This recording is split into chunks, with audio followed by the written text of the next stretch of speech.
make a motion, we accept the agenda as written with those 3 add-ons.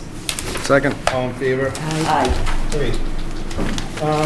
Amy, are we doing executive session first, or have someone do I think that, we'll or do it. Yeah, actually, let's do it at the end. at the end? So we have 2 RDAs for Columbia Gas. Is somebody here for that?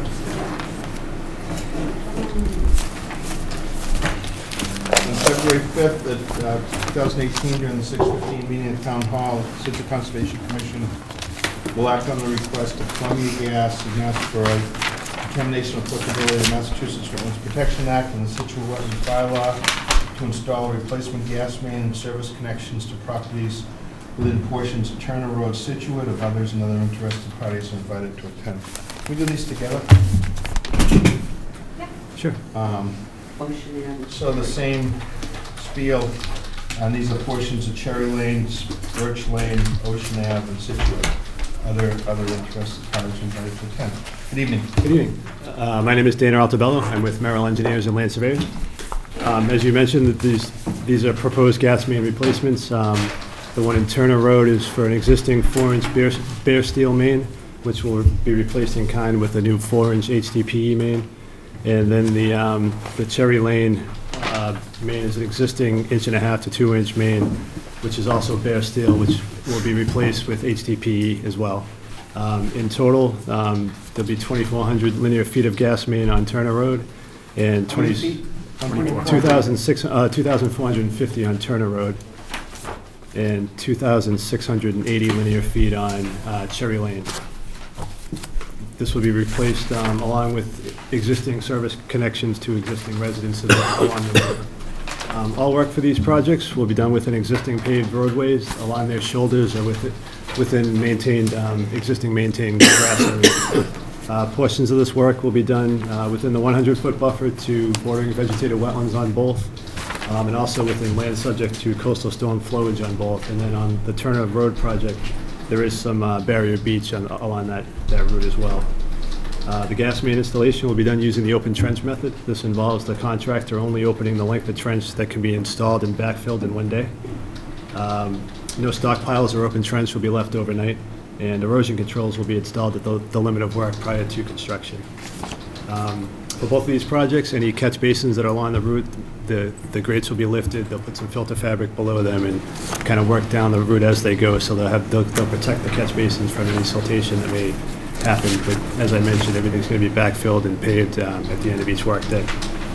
Basically, since there's no work to be done during any wet weather, all the work will be done within existing paved roadways or along its shoulders, and trenches will be backfilled at the end of each work day.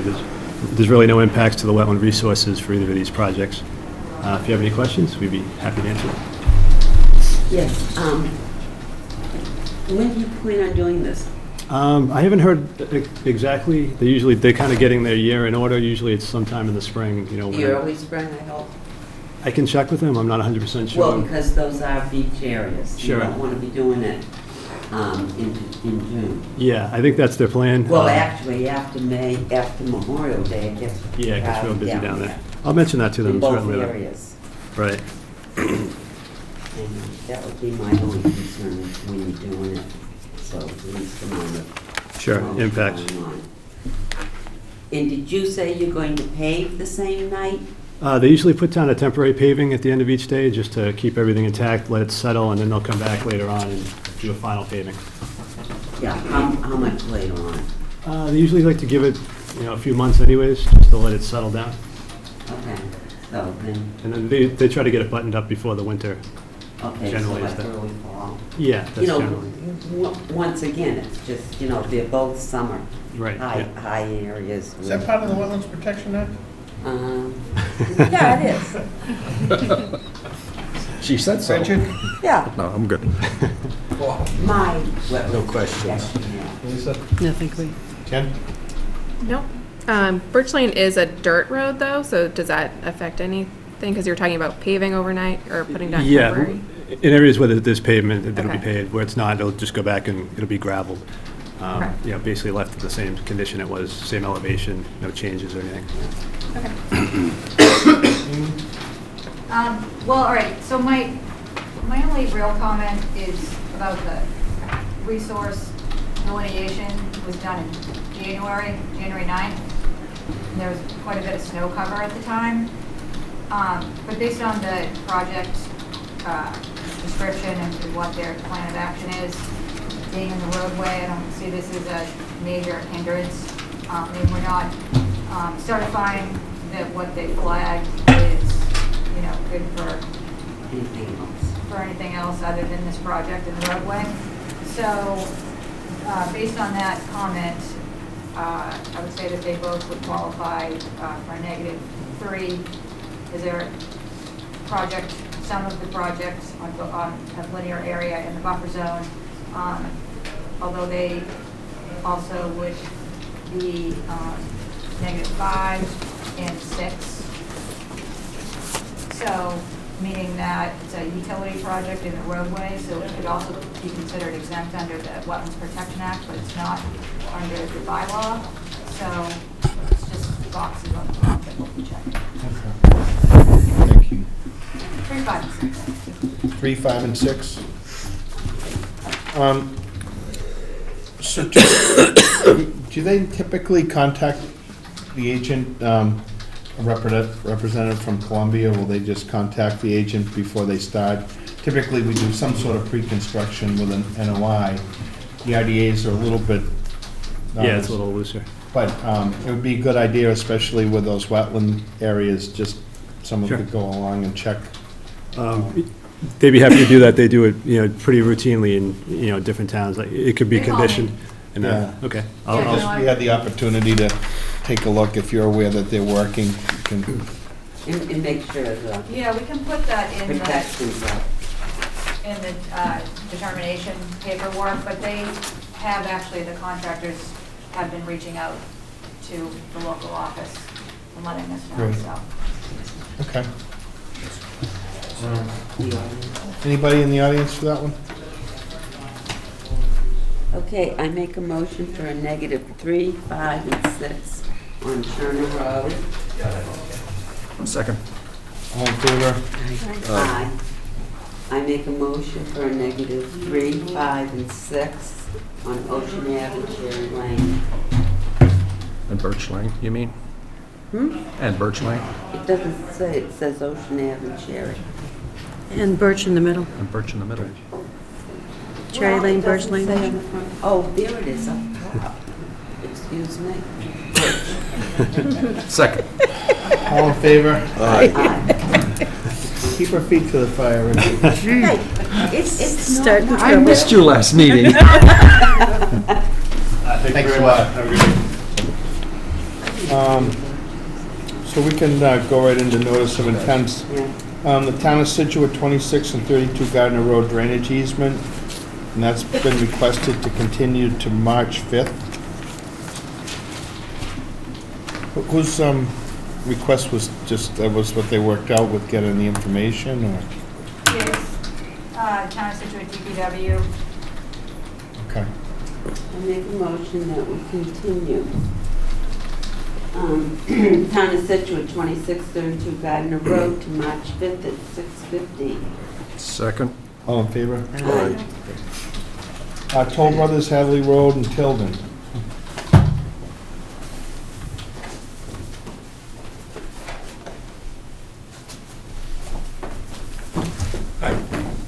Good evening. Bill Laurenberger.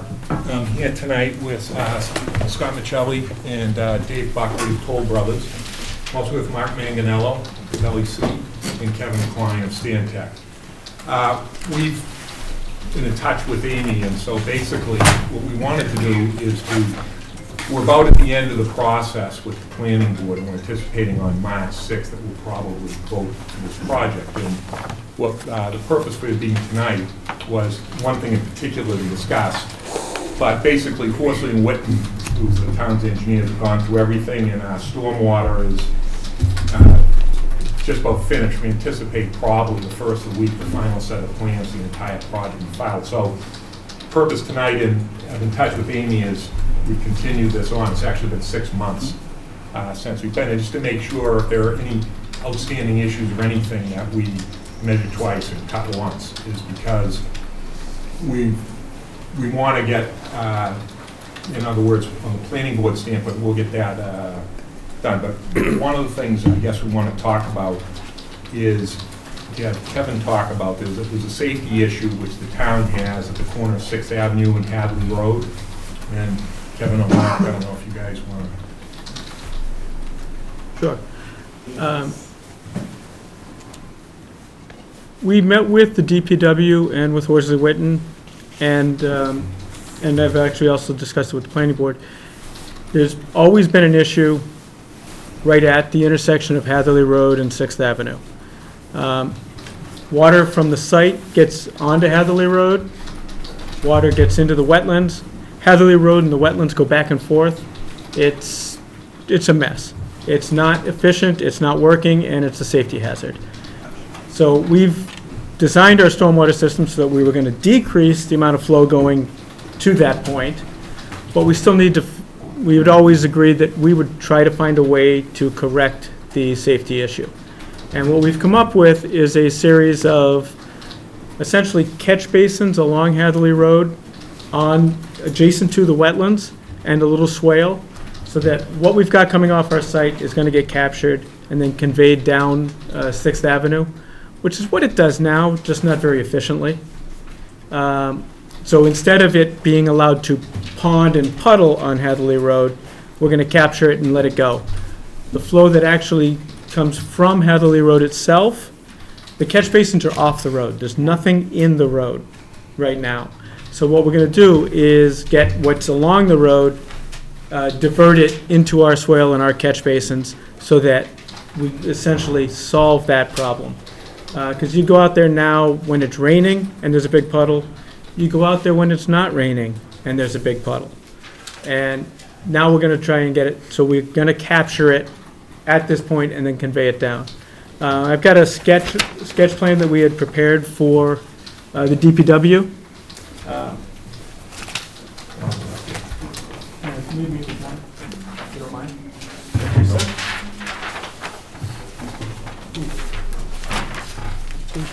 Anybody that walked the site, if you remember, when we came out of the site and went north on Hadley, as he gets down the bottom of the hill, across from 6th Ave, there's an area where the water comes out on the road.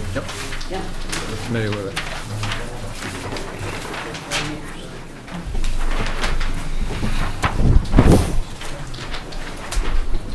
So the idea with this is that we would, on the southerly part of our site, we'll put in a catch basin and the beginning of a swale. That's directly across from the part that says road on Hatherley Road. We'll convey that to the north. We're going to put in a new catch basin opposite of an existing one and tie in the existing one. The old pipes that are there, it's just a better idea to just replace. We can tie in the old catch basin, do it. We can't go right down Hatherley Road with all the utilities that are there, so we're doing it off the roadway. It's going to be in the shoulder of the road, but off more onto our property. Part of it will be on the roadway. So we'll add the 3 catch basins, then we'll cross Hatherley Road, and then put a new pipe going down 6th Avenue. There's an existing pipe on the north side of 6th Avenue, we believe. There is a pipe there somewhere, we're not exactly sure where, because the manhole's covered. But we're going to put in a brand-new pipe going down there, just so that we don't try to tie into an existing clay pipe. It's easier to just pop a new one in, tie the manholes to it. It's also better to do it. Now we'll have concrete pipe out there that can work for the system under existing conditions, and then again under the proposed conditions. And then you're going to run the pipe all the way down since there? We are going to, there's an existing pipe, yeah, we're going to continue it down, down to where there's a manhole with a 24-inch pipe. We're going to go through a couple of them that currently have 12-inch pipes. Okay. We're just going to continue it. So we'll upgrade the ones that are 12-inch to 24. And they start approximately well, there's a series of them on the north and the south side. But they start to the east of Norwell Terrace, and there's two catch basins and a series of 12-inch pipes there that are going to be replaced with the 24-inch. Okay. Would it be correct, am I seeing this correct, though, that that will be done in the street, 6th Ave? That will be done in Sixth Avenue, yes. And we will be crossing Hatherley with the pipes, obviously, also. That section of Sixth Avenue, as part of the project, will have a new sewer line installed in there and a new water line. So we're gonna be digging that part up anyhow. And that is the part of Sixth Avenue that's actually concrete. Yes. It's an interesting. It is. So basically, this was the consensus of the town's consulting engineers, the DPW. This was a kind of a roundtable meeting, shut out town officials, and this is what everyone came up with, the best way to deal with it. Well, I'm sure you've got some other things to discuss, but why don't we address this one? Yeah. And then we can jump to, Penny, do you have any questions or thoughts? No, I think it's a good idea. It's, I would love to see everything stay in wetlands, but it just wants to come across Hadley Road. So you're gonna catch it and then run it? Yep. It should make a huge difference, because I know I was sent, and I think the rest of the board, where the ice was there a few weeks ago. It was really bad. Yeah, I was there about 2 weeks ago. I was there 3 weeks ago in the snow, and it was a mess. And then I was there about 2 weeks ago when there wasn't any snow, and it was still a mess. Still a mess. And there was water running right down Hatherley Road. So it's, and then just ponding. So it's, No, this would be a big help. Good to know. No, it looks like an improvement. Yeah, good idea. Jen? Amy? Any thoughts on Oh, yeah, I mean, it does look like something that we would support. Just wondering if you've taken it any further as far as calculating the area of permanent impacts and what it would do to the notice of intent? How it would affect the total? We looked at area? that. Yeah, it looks like about a 10 by 10 area. There's one catch basin you can see there by, I don't know if there's a wetland flag on there, but there's one catch basin that's literally right on the edge of the wetland. And so there would be some wetland impact associated with that, but you'll recall that our wetland replication area is oversized significantly, so we have more than enough capacity there to replicate for that disturbance. And you'll be modifying the notice to reflect the new areas of disturbance, to make sure that total amount is correct? I mean, you mean the actual notice of intent form itself? Or just put something in writing to the commission that says yeah, I think we'd put something in writing that says here's how many square feet will be involved with this work, and just clarify that for the commission. And correct the form too. once Correct the it's form? done. Okay.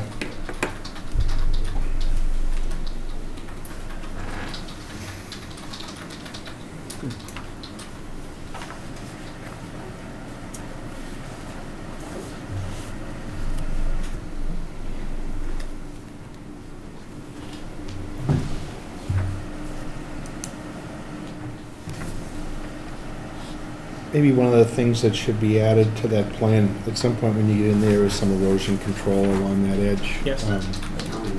Be a good idea. yep. Yeah, what we want to make sure when we do this is that it gets removed. Right. That's part of. No, I Get out understand, there. this is a problem that you have inherited, and you're willing to deal with, and that's great. There's a couple more down Hadley Road if you want to keep going.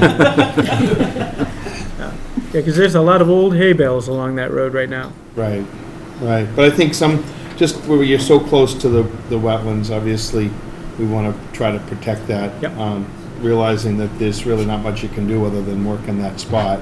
And it will hopefully help a situation. But just like when Columbia was here, covering up the catch basins, the work in the road, that Yep. kind of drill to be sure we protect the area around that would be great. And you are right. When somebody's done working, they should be cleaning up. And it's sad to say it is an issue that they just leave them to rot on the side of the road. So I think that's been addressed. What? Sure. That's about all of them with a final set of plans. I think what happened, even though our last meeting was in August, in October, Mark submitted kind of a very intricate letter about all, any changes, and particularly the addition of the additional 15,000 square feet of wetlands and wet meadow and all that kind of stuff. So unless the commission wants to discuss that, we think, I know the planning board consulting engineers, DPW, everyone is kind of on the 1 yard line here. But we just wanted to make sure if there was anything else from the commission that you needed, because what we were gonna ask to do is if everything's copacetic, we're gonna probably, as I said, shortly submit a final set of plans, and obviously the consulting engineers for the town will review those. Dr. Amy, what I was gonna ask is if, at least for now, we are meeting with the planning board to vote this on the 6th. I was wondering if you could put us on for the 5th, and if everything's copacetic, we don't have to meet with you, but if there are any last minute issues, I'd like to have the opportunity to address them or talk to them, so we don't go in the following night and have something voted to come back a couple of weeks later to say, oh, we should have done this differently. That's- Right. So your meeting with planning is when, Bill? It's on, The 6th. the 6th. 6th. But the Oh, 6th the would be a eighth, Tuesday. the 8th, right? I'm sorry. Yeah. So you're with the planning board on the 8th of February, Right. No. The 8th of March. March. of March, all right. When are we going to get the final plans? Week from today. So we would have some time to Well, so look. then, we get the final plans, We have 3 weeks. then we'll need our peer review to do a final sign off. We still haven't had final sign off from the wetland peer review Right. team, so we have, there's the engineer, stormwater, and other planning board issue peer review sign off, which is Janet, and then we've got Amy Ball. But they're all with Horsley. They are, Yeah. yes. But so deliverable that we'll need before we can close is her sign off and for you guys to agree with what her analysis is. Sure, just procedurally what happens is when we generate whatever it is, 20 sets of plans, a few sets of plans are sent directly to Horsley Witten, so the town doesn't have to transmit them, and then what happens when we bring up all the plans, they weigh about 150 pounds. I think we're up to 67 sheets of plan now or something. I think we prefer to have 11 by 17s. Well, they're hard to read, I mean, at least I have They're very hard. Maybe in Karen combination Karen of gave both. me a large set of plans, one point they were sitting in the office, so I have a full set that I've tried to look over. And like you said, there's an awful lot to review. All this stuff's on, all the plans are on Dropbox too, aren't they? Yeah, Yeah. yeah. They're all electronically delivered also. So maybe we could get 3 full size and, I don't know, 3 11 by 17. But I think that the question here sets. you're asking is there any other comment or Right. anything to add to this? Correct.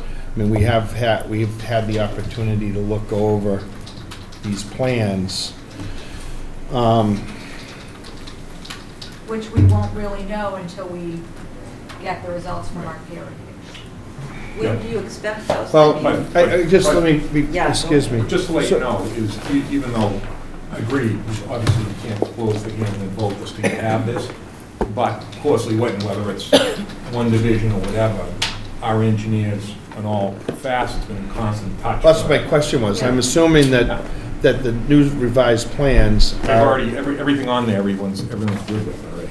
is, But they'll get it in Right. writing for you. okay. I mean, that's the whole idea, to get to that point is to bring everybody in and, have you had any conversation with Amy Ball about Yes. some of these? Yes, I was on the phone at length last week with Janet and Amy, and they walked me through the stormwater design and the process, how the project's iterated and certain things that are unresolved, but that will be conditioned in the planning board permit. But that, you know, by and large, the project is narrowing in on final approval by them. And so I would think that the same for us too. We just need to nail down those, you know, fine details so we can give it our blessing. When do you think the final plans are gonna be, drawn? When are they, how are they trying to pull those together? You'll have them a week from today.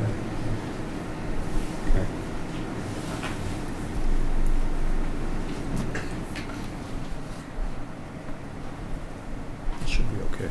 So, I mean, we can pencil you in for March 5th, but it sounds like you really want to go to the following meeting. Sure. The only reason I'm having that is just so we have from a legal standpoint, a continuation date, so if there was an issue, we can get that. But I'm going to check in with you, and if the commission, if everything's copacetic, unless you have questions, so if you don't have to do it, then we're going to proceed for the following night voted, and then the following meeting, that we'd hope to be back with you folks at that point, that we'll have a filed decision.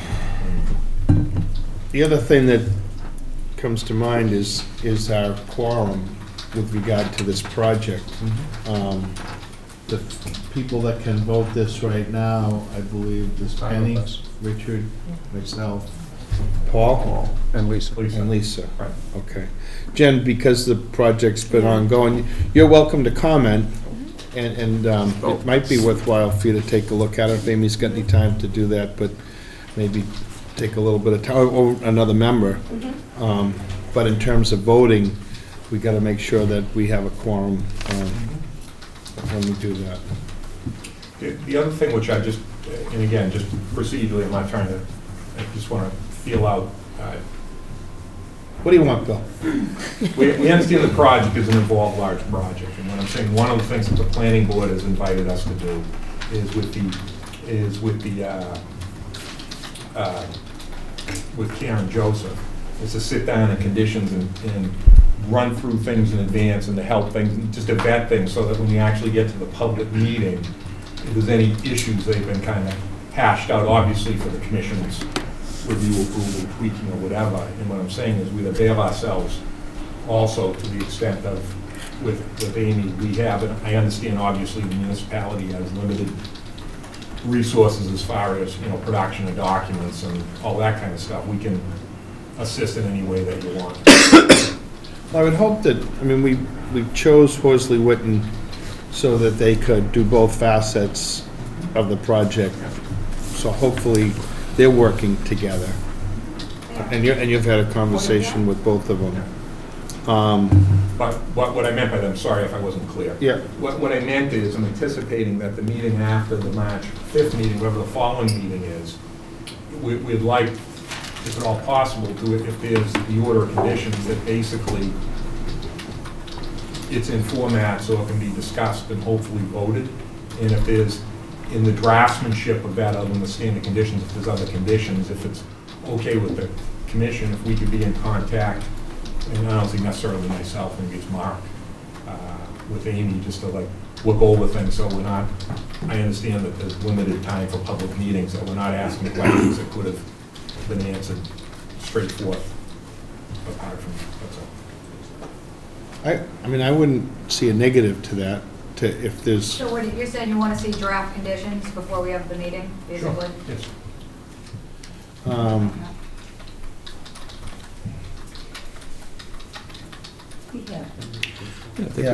A lot of conditions are pretty obvious, but there might be ones that come Yeah, no, up. we'll That's the only have thing. a series of special conditions Yeah. But we, for the different categories. Yeah. That, yeah, there's no reason why we wouldn't share those with you beforehand. It's a fairly complicated project, and Yeah, it it involves both the planning board and our commission, obviously other town entities as well, and there may be pieces that we have some issue with. This drainage, we could say, geez, we don't want to see this drainage this close to a wetland, but the reality is we know it's, for public safety, it's the way to go. If this drainage happened to be on site, we probably would have a different thought about it. Well, if we didn't do it, we could fund ice skates. No, but you hear what I'm saying. Obviously, if you were coming into the project and saying, we want to run these pipes right alongside a wetland, we'd be saying, why? But obviously, and there'll be other pieces that could be for public good that may run a little bit awry of what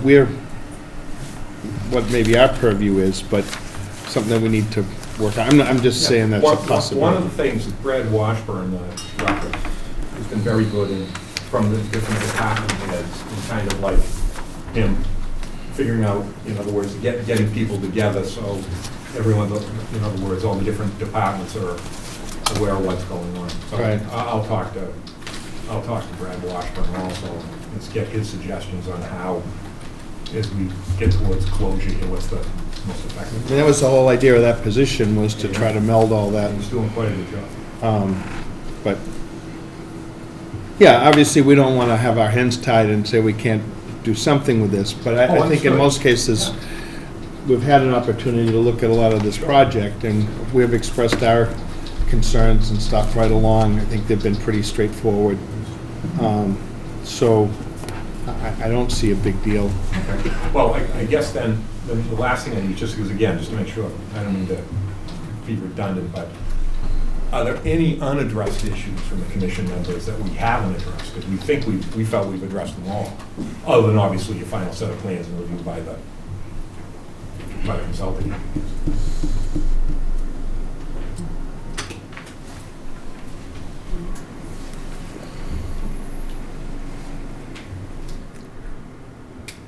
I kind of think we need to see the final plans, Well, and then we'll know for sure if everything's been addressed. Oh, no, what I mean, subject to reviewing. Right. what they're asking is, Do you want some on the final plans that we don't have on there yet? we have plans No, that are, I what, don't think so. 80%, 90%? What, 99.2%. Yeah, the plans we already have in hand are very much, Other than, all the plans that we have now yes, are fairly much yes, complete, with the exception of, yes. so Okay. you've got yeah, the information. okay, Yeah.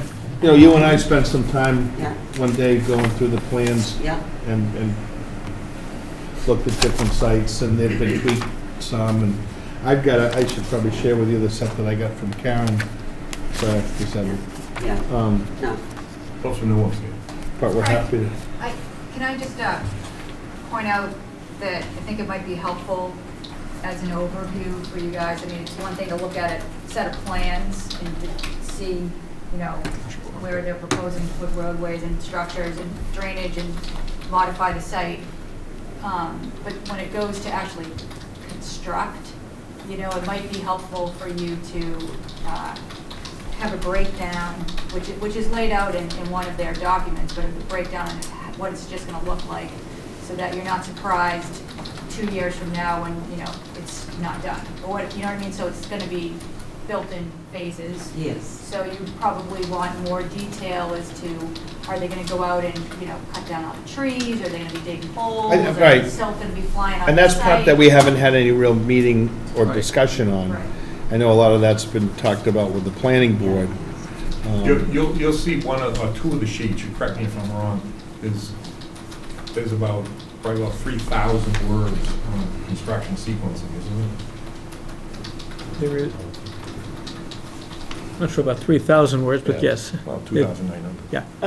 Maybe, is there an executive summary of that, you know, kind of the condensed reader's version, where you can cut to the chase so they can kind of figure out what it's going to look like when it goes to construct over the next couple of years?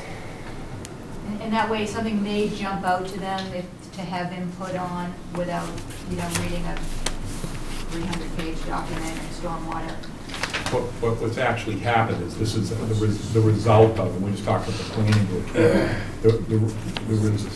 what we have for the construction sequencing and the phasing is the result of complying with the recommendations that the town's consulting engineers made. That fair statement? Yeah, and it's actually a bullet list or numbered list right on the plans. I think, and I realize time's limited for everybody, but we're not going to do this tonight. No. But if a couple of members have the time to do that, if you have the time to do that, that you could meet, you know, we can't meet as 5 of us with you, but if you have the opportunity to meet with a couple of members at a time or something like that, if they have questions, maybe someone could shoot Amy an email or something like that and say, geez, can we find an hour to unroll some of these plans and just say, where are these things? Right, and most of the detail is going to be in the drainage, you know, the drainage and erosion and sediment control plans. Mm-hmm. So, the grading, and I think that those are, you know, so the whole plan set, that those are only on a few sheets. Right. But I think it would be helpful if this stormwater document, if there is an executive summary, so to speak, is there one that you can point to that we don't have to get into the, fine details? I will see what, if we don't have one, we will have one.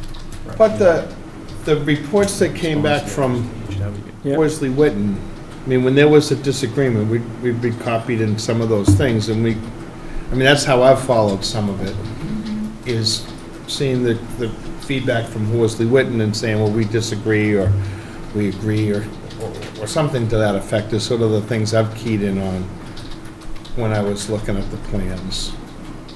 Well, the applicant has designed a project that they're demonstrating compliance with stormwater standards. Right. And so our peer review is evaluating whether or not they agree with Right. with their analysis and evaluation of the site. And so we just need to have an understanding of it before we're going to write conditions, so that we know what we should key in on, what should be followed by us to protect the interest of the act and the Situate bylaw.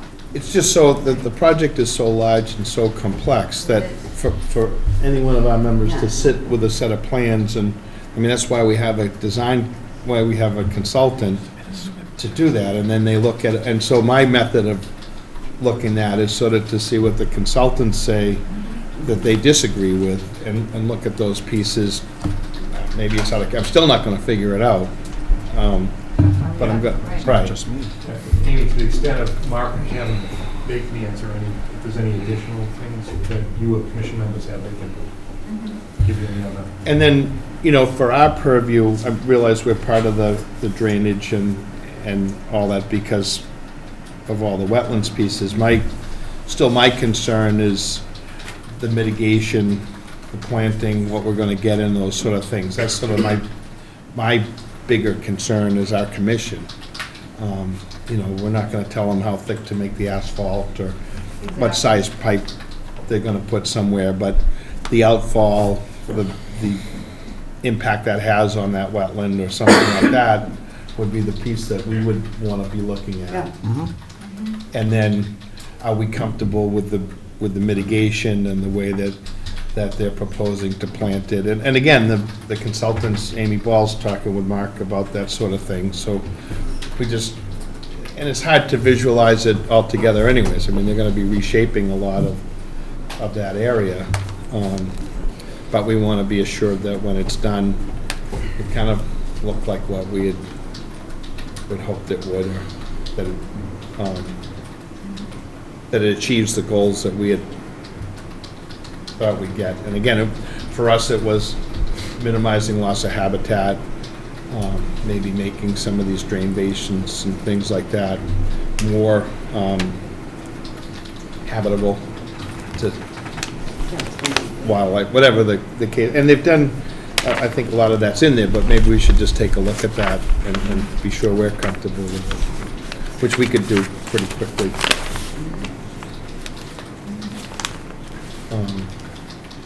I know that's where my interest is, the replication. But to your point, how is this gonna get phased or staged or whatever, is the whole place gonna get flattened at once, or is it done in series? It would be good to know that. We haven't had that update since they've finalized the design, so the information is there. I just think that it needs to be in presentable format so you can figure out where. Right, yeah. Because there's so much info. Yeah. Good. Anybody? Yep, good. Want to add anything else to that, Amy?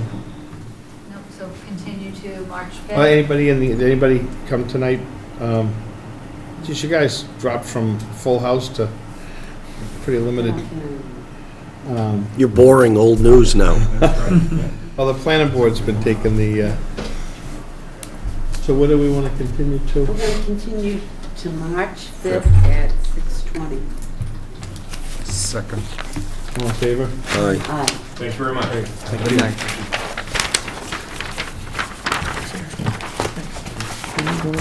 you. Millennium Maintenance and Power Sweeping, intersection of 3A, and they're requesting a continuance.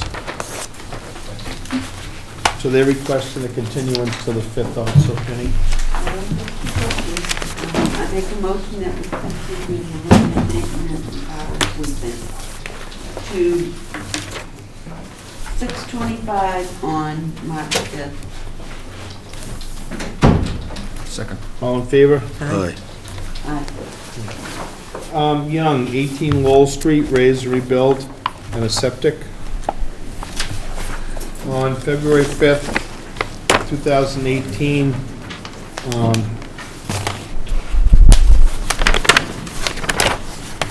6:30 PM, the Town Hall, Situate Conservation Commission will hold a wetlands hearing under Chapter 131, Section 40 of the Mass General Laws and Section 30700 Town Situate Code of Bylaws regarding the application of Atlantic Coast Engineering, Joseph Hannon, to raise and rebuild a single-family dwelling, including new septic system on property located at 18 Lowell Street, Humrock. Abutters and other interested parties are invited to attend.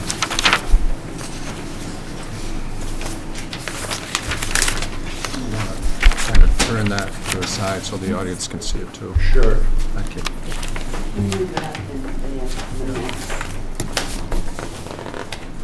Back over here. Can you try to back in just a little bit? So just watch out for those wires. If you kick them, you're done. This is what we got before. Is there anybody here that's to see this? Proposed they got four, and then it was- If they are, maybe you want to sit over this way a little bit. Of this. Is that better? Yeah, try to get it, just go back a little and kind of at parallel to the, There you go. There you go. right. It's pretty small print, so you never. That's right.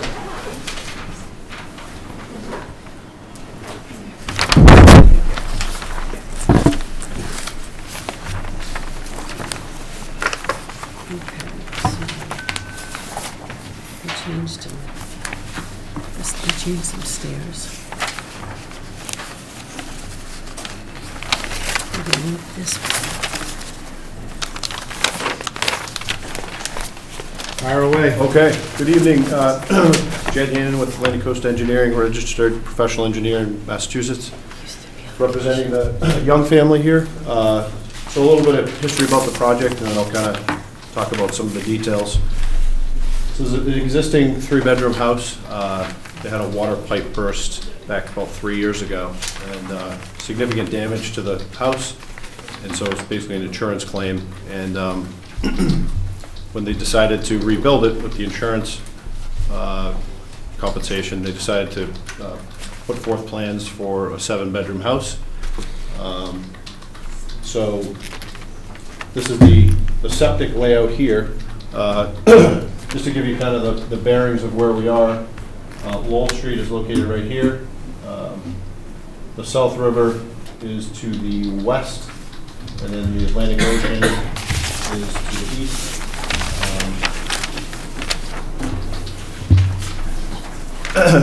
This is in the FEMA AE 13 zone. It's also land subject coastal storm flowage. Coastal dunes are nearby, as well as the barrier beach. So this is the house, right? You know, checks quite a few of the boxes in terms of the resource areas. Yep. Approximately 180 feet to the South River, and then 490 feet easterly to the dunes and the beach and the coastal area. Again, it's a 7-bedroom house. The footprint of the proposed versus the existing, you can actually see on the some of the plans that are attached there. So here you can see in the green is the proposed, and then the existing is in yellow. So the overall footprint of the proposed versus the existing is actually less in terms of square footage. We borrow the proposed versus existing to look at.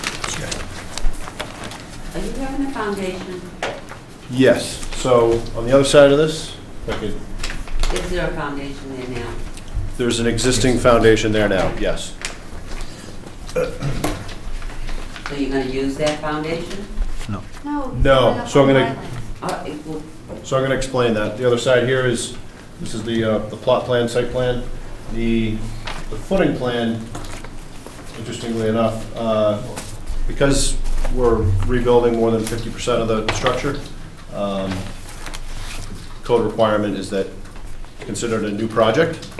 And so there's new sonotubes that are going to be installed, 12-inch diameter and some 16-inch diameter. There's an elevation view right here with 3 piles for each sonotube. That's shown on S1-8, which you guys have a copy of. The foundation plan is shown on S1-1.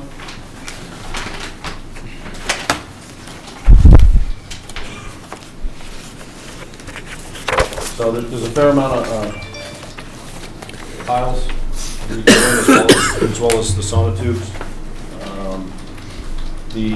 The finished floor will be well up above the FEMA AE 13. It's about 14.3, whereas the existing is down around 11. So it's overall it's a raise and reconstruct project. I guess at this point we could talk about the septic design, or open it up to any questions you may have. Well, the septic has to go through the Board of Health. Do you have their approval yet? We don't have their approval yet. We're down to a few comments that are rather simple to address. We wanted to meet with you folks and get any comments you may have to incorporate into the final plan. Not in the septic. What I have is,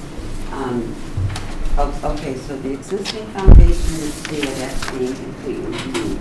It's just being raised. It's being raised? Yes. Okay, well, I'm trying to figure this out. And you're gonna put it up on pilings? Yes. Yes. Well, they're gonna put it on Sonotubes. Sonotubes, why aren't they gonna go on wood pilings? Ask the engineer. Go on, They are going to be wood pilings. the whole thing? Wood pilings followed by sonotubes. Why any sonotubes? That's what the structural engineer calculated.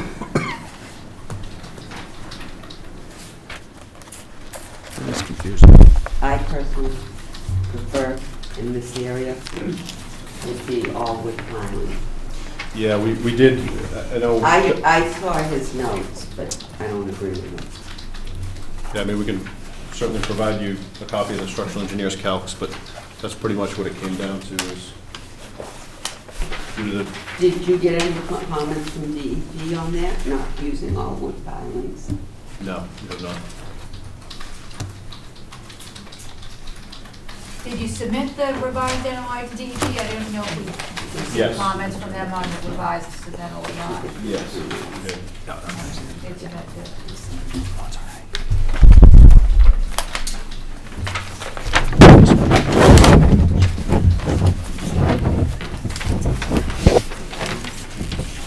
But it's basically the same footprint. Smaller, actually. Yeah. Well, it isn't, you're not enlarging the footprint. Exactly. My biggest problem is the And I have to say, it is very unusual, and I live very close to this, very unusual for sonotubes to be being used in the area. should be driven pilings. And I'm not an engineer, but I know that's real unusual. So they're proposing to use piles underneath this. So these are, rather than driven piles, these are helical pilings that are gonna go underneath this. It's like a monolithic footing, correct? Yes. So do those, is there a spacing on those, Jed? Are they done at each sonotube? How does that work? They're done at each sonotube exactly at a 30-degree angle. So you have one that's, plumb 90 degrees, Mm-hmm. and then there's a batter of about 30 degrees for, the one to, in this case, the one to the left and the one to the right. Right. And then it's essentially it's cast into the footing, and then the sonotube goes up from there. So you really have a sort of a spread footing here, and then a sonotube that goes up Right. to get up above the existing. As you can see here on the site plan, plot plan, the existing grade there's only around elevation 8. So from there you go up approximately 5 feet to get up above the FEMA AE 13 zone. So Jed, what was the thought process behind doing that? That sort of pile design. Yes. It gives it lateral stability. you know, having the battered piles versus just vertical. So when a wind load is applied to the structure, the battered piles provide lateral support So it versus doesn't just move as vertical much. load.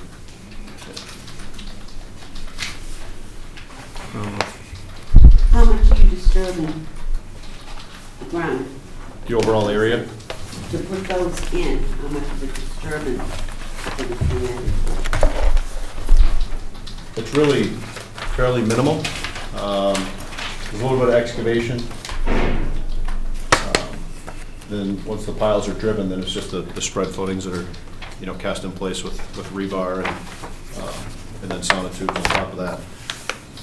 The engineer did send us a letter. I thought I had the copy with me tonight, but I don't.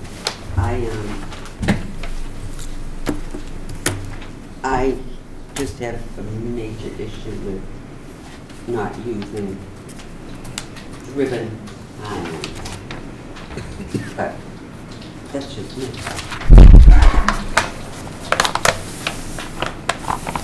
you understand the advantages?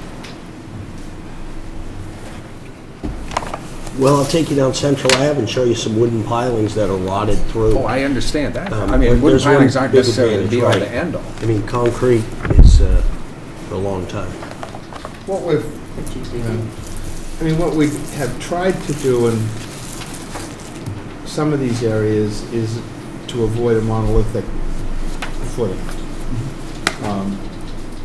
You know, we've looked at projects where they've had individual footings as opposed to having, and this is, they're essentially going to dig out that area to a depth of 4 feet, I would assume, to pour all this. So, but they're also removing a home, so they got to remove the foundation that's already there, which is not code compliant. So you're going to tear down the house, you're going to remove a foundation that's already in place. Right. Right. That area is going to be disturbed. This area is larger, but essentially they're going to dig out that whole area, and then instead of having individual footings for each one of these sonotubes, they're pouring a continuous footing around the whole. Exactly, as you can see on S1-1.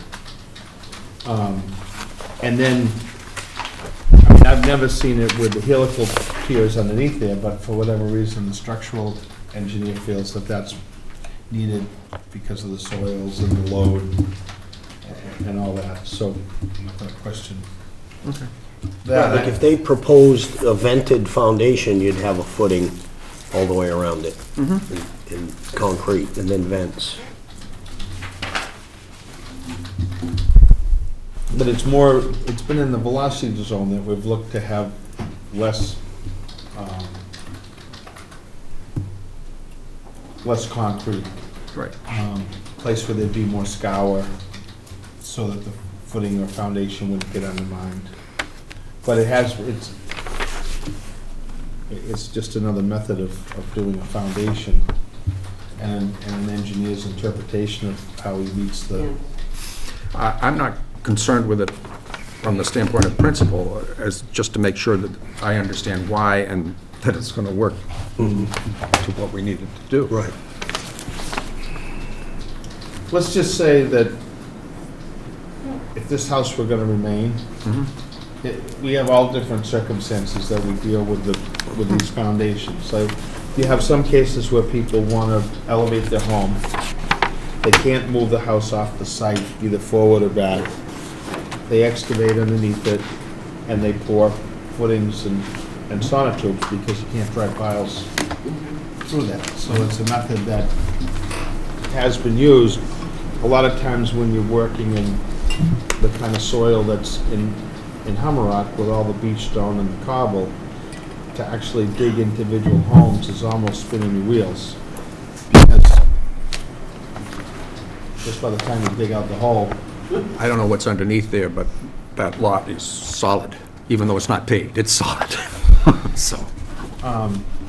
So it's another method of doing that, but to get to that point. Okay.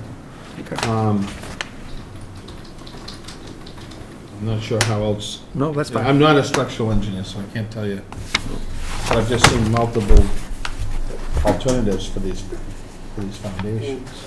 And it's not like they're pouring a full foundation with panels. This house will be up on sonotubes for the water to pass underneath. Right. It's just that below grade, there's going to be a fairly complex footing to support that.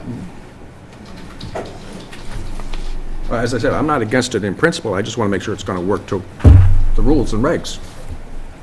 That's all. Penny, anything else? No, that was my only concern. I mean, I don't have, not getting bigger, that's good.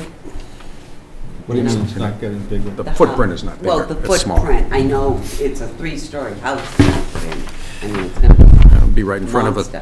3.5-story house. Yeah. It's big, but it isn't any large. Well, there's a little bit of a bump up, but it's pretty minimal. Yeah, yeah. So maybe that's the deal, in order to support a large house like that. I mean, then they have to, the engineer has to look at the wind load against this house. We used to worry about them settling, now we think they're gonna fly off to Kansas. Oh, who knows? It is a very windy area. Yeah. Paul? It looks good. Lisa? I think it looks fine. It makes a lot of sense. Jim? Amy, what are your thoughts? Well, my thoughts are consistent with what Penny and Rich and all of you are saying, whether or not it meets the requirements of the regulations.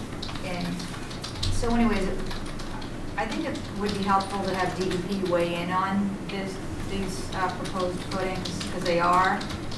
I know that their guidance is that there should be no buried footings in AE flood zone, and that you need to raise up 2 feet above base flood elevation.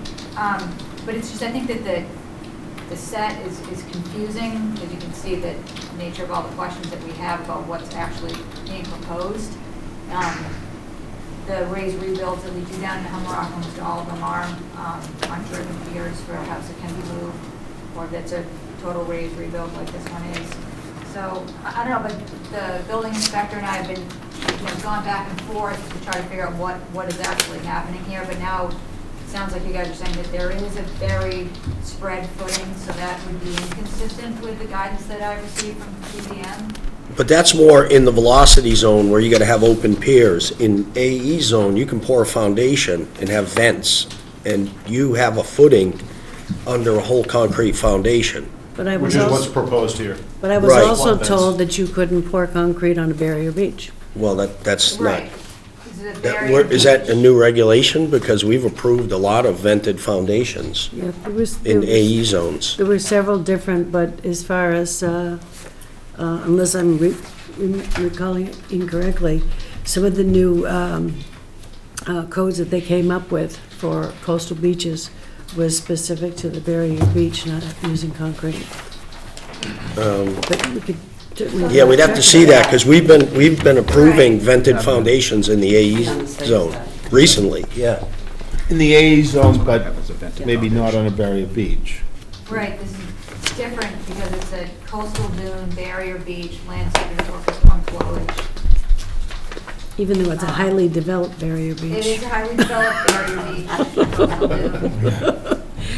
There should be a new definition, but that's not. Right. Yeah, I think that's the distinction. That matrix that the state put out with all that, did Bob look at that? It's like this, I know what you're talking about, yes. Yeah. And we have in the buried footings, in chance of scour, is I think is what we have issue with. right. But I mean, if we could get DEP comment on this, I think it might be helpful. Yeah, I agree. So what, would you call them, Amy? I could reach out specifically, see if they can take a look at these actual proposed footings. Or could they just give us a heads up on where to find it, where it states that? Yeah, if there's a new regulation that says This is Yeah. a manual, yeah. everything has to be piers on a barrier beach, that changes stuff a lot. I'd love to see that, Yeah, yeah. that is too. It has to be So we'll just check into it, we just want to be sure that we're Compliant? in compliance with what the rules We and do have to do regs that. are, You know, I don't want to do something and then find out 3 weeks from now we did something good. I'm really happy something's happening with that house. It's been a long time. It has, yeah. Yeah. Got a few other things to think about that maybe ought to be on the plan. Sure. I don't know, what do you think about erosion? I mean, you're gonna have some stockpiles of materials and stuff like that, so. Sure, so that was one of Amy's comments when she did the preliminary review, so. Between that and the septic, there's quite a bit of earthwork. There is, yeah, so she recommended, pretty much required a mulch stock for sediment control to be, you know, around the perimeter of the property during the construction phase. Okay. So with that incorporated into the plans, we added that.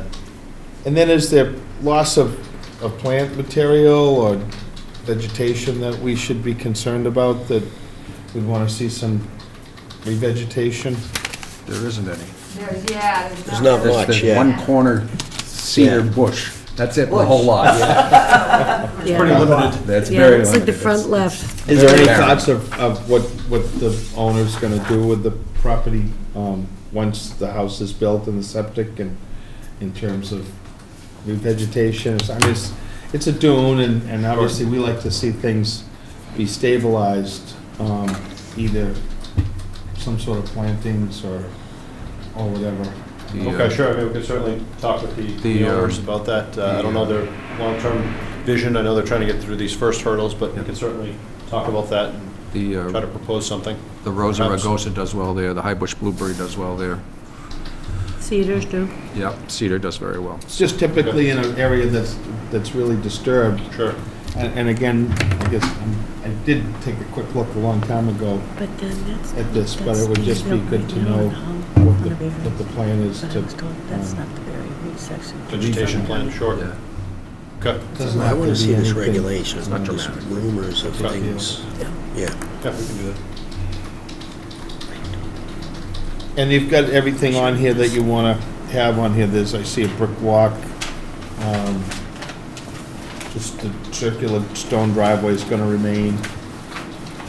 Is there any other parking or anything that's been thought of or proposed? It's a big house. Sure, yeah, so the parking's just, you know, along the right-hand side there.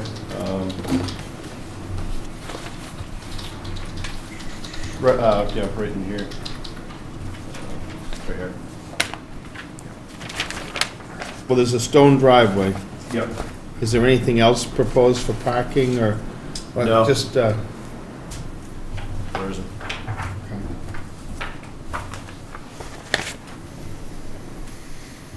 Just don't put asphalt, you know? I mean, it's just a good idea if there's anything that you're thinking about doing, you really want to make sure it's in the plan.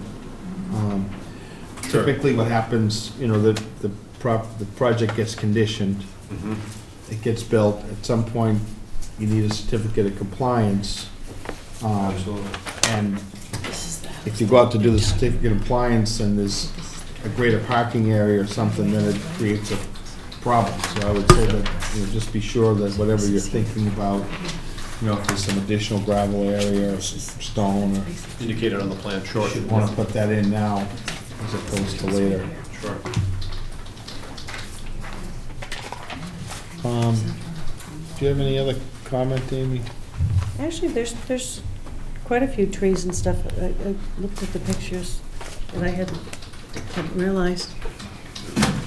There's this whole area here that could be planted.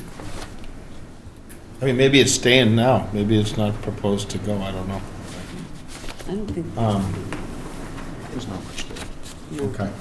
they're just going with houses now. Anybody in the audience want to speak to this? Yes, sir. And you just want to state your name and address.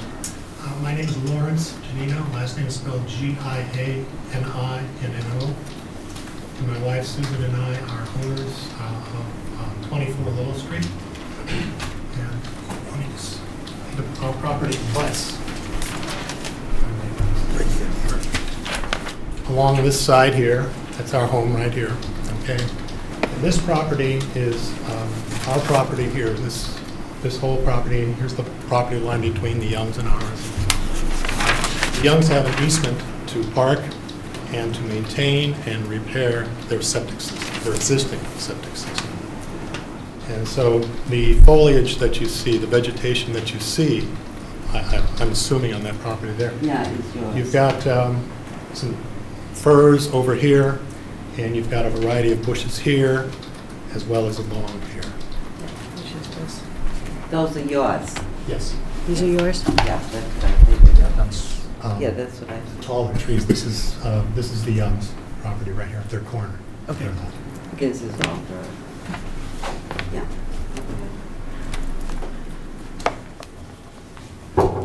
So you're enlarging the septic, of course, because of the small house. Because I Yes.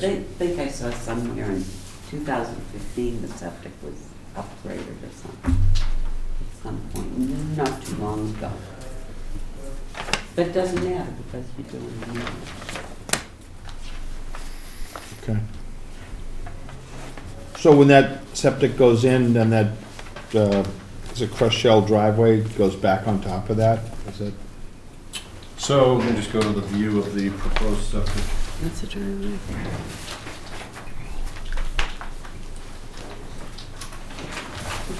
Septic plan. Yeah. Yeah, I mean, a lot of that isn't really disturbed. The existing, this is where the existing septic is right here. The proposed septic is actually out here, parallel to Central Street. There's the septic now. It's a big rectangular Yeah. space right in Right there. near that's- right next to the And street. then there's Yeah. a reserve area that runs parallel to Wall Street. Okay. So this is Okay, so is it here? almost really Right. not much disturbance sort of zone there. Okay. And the new ones are gonna go right here. Is there a setback for septic on the street? Frank? There is, but in Humrock, you get variances because you gotta have septic. But why couldn't they have it like here? And I know the owners have a meeting with zoning. Because there's less room Yeah, okay. there than there is here. It's a Septic pre-existing, isn't gonna hurt a street. non-compliant structure in terms of So zoning what size setbacks. septic does it So have being now that it's versus? a new construction, being, 50%, more than 50% reconstruction, they have to appear before the zoning board, just because of those setbacks. Chad, how large is the existing setback versus the setback that is going to be built? I mean, I'm sorry, the septic. The septic setback? Septic, yeah. How big is the septic? It's gonna be a lot bigger. I thought it was something you couldn't increase so Right. much. Goes by bit. Yes, the setback's about 10 feet This is showing the septic. off from, the edge of road, Off the edge of the road or off the edge of the sidewalk? edge of sidewalk. That's the house, but I don't know how much.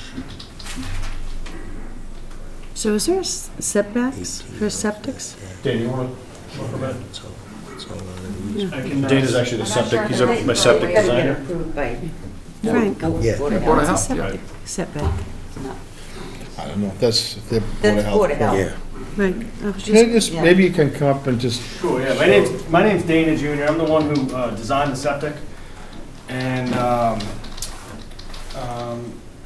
so we're going from essentially a very small septic system, which is out the back of the house, opposite Lowell Street, and there's a 1,000-gallon tank now.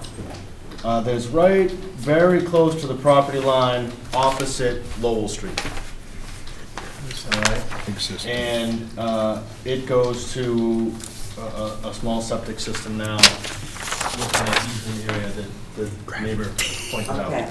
That is going to be abandoned. That's gonna right? be So abandoned. we're gonna excavate the existing tank, pump it, excavate it, crush it, and get rid of it and fill it in. So it's no On his longer property. over there. Yeah.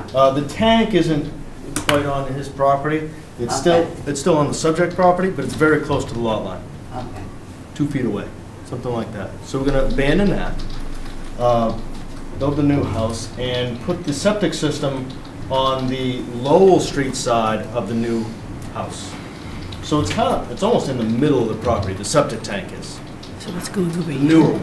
No. It's gonna be a The larger septic one. tank to is going accommodate over for here. 7 bedrooms. Right here, almost in the middle. It will lead to Field. a 7-bedroom leaching Right field now, the made out septic tank of is here. plastic It's chambers going over here. on the ground. All right?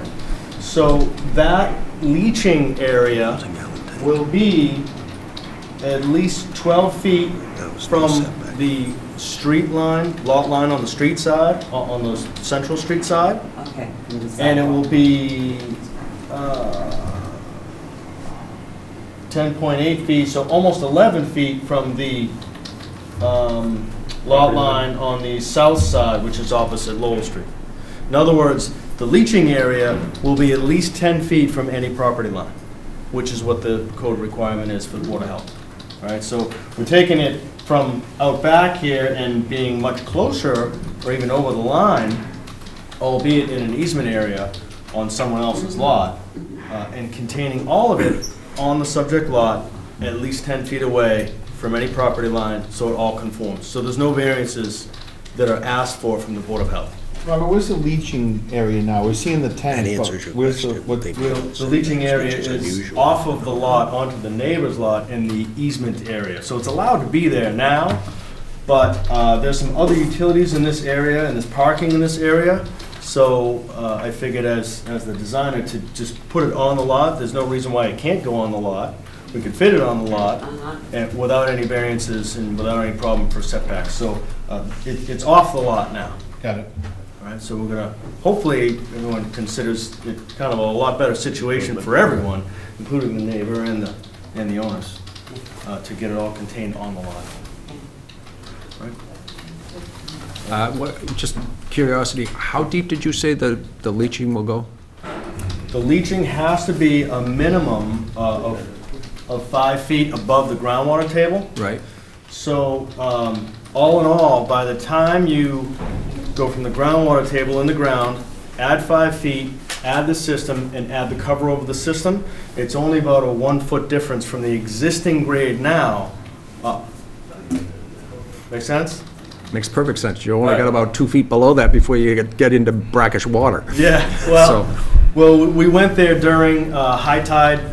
11-foot tide. Yeah, 11-foot tide. You can only hit it once a month and all that, That's or right. not even. So we dug perk tests at that time and recorded the groundwater at that time. You answered my question. So we went right from that elevation, added the 5 feet on, add the system on, add 1 foot of cover, and you end up just about 1 foot higher than what it is now. Makes sense. Right? Thank you. And then when the water comes over from the river. Okay. So how long do we want to Have to continue continue this this. to? The next meeting or? What do you, why don't you? Yes, sir. I'm sorry, I just introduced myself. I would like to raise some issues. Sure. Concerns. Oh. First, for the record, if I may, my wife and I welcome the renovation that is planned and the installation of the new septic system, removing the old septic system. We welcome that. We have, for due diligence purposes, I do want to raise a few questions and ask that the commission address these questions first, if you would please. One of the questions has to do with the erosion protection that you brought up a few moments ago, and silt fences and so on, or whatever are going to be set up there. We really want to make sure that there's no runoff into the easement property. Sure. Excuse me. Is this the other side? This map? For the old one, for the existing plot line. Thank you.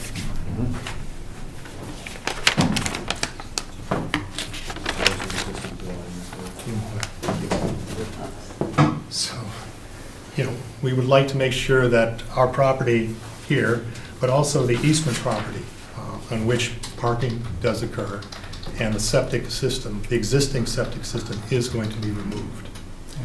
And then we also... Well, the system isn't, I don't think the leaching area is going to be removed, right? It's just the tank. Right, but if you saw the property now, there's already been an excavation that has taken place that goes down to the tank, the septic tank. Okay.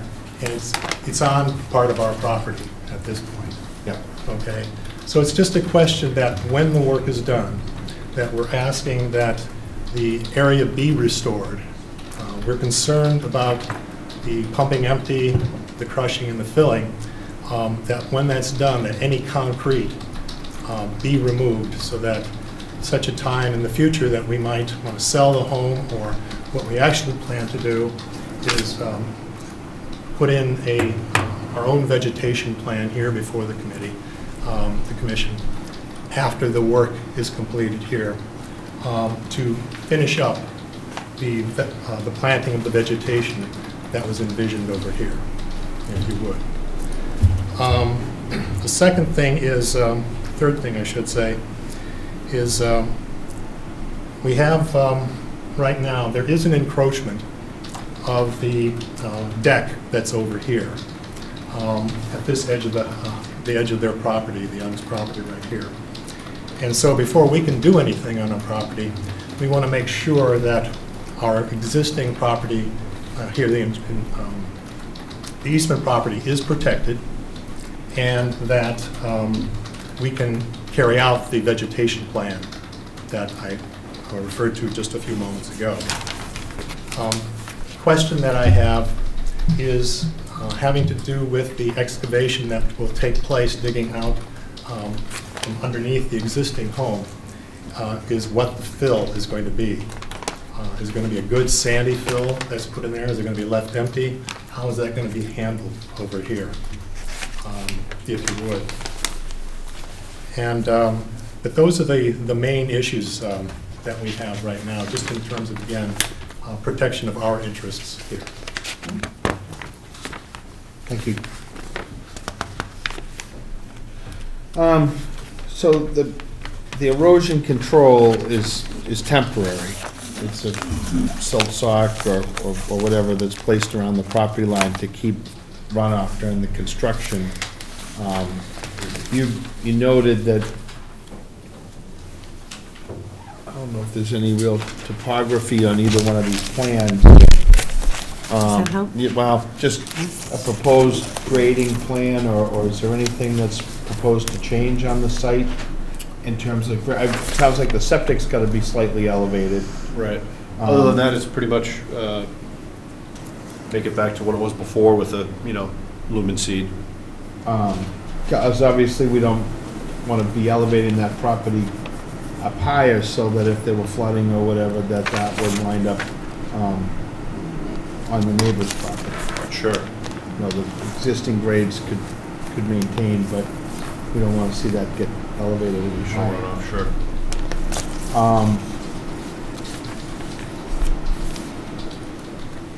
And then, I don't know what sort of agreement you have between, with this easement in terms of restoring or whatever. I mean, I'm not sure if that's really our purview.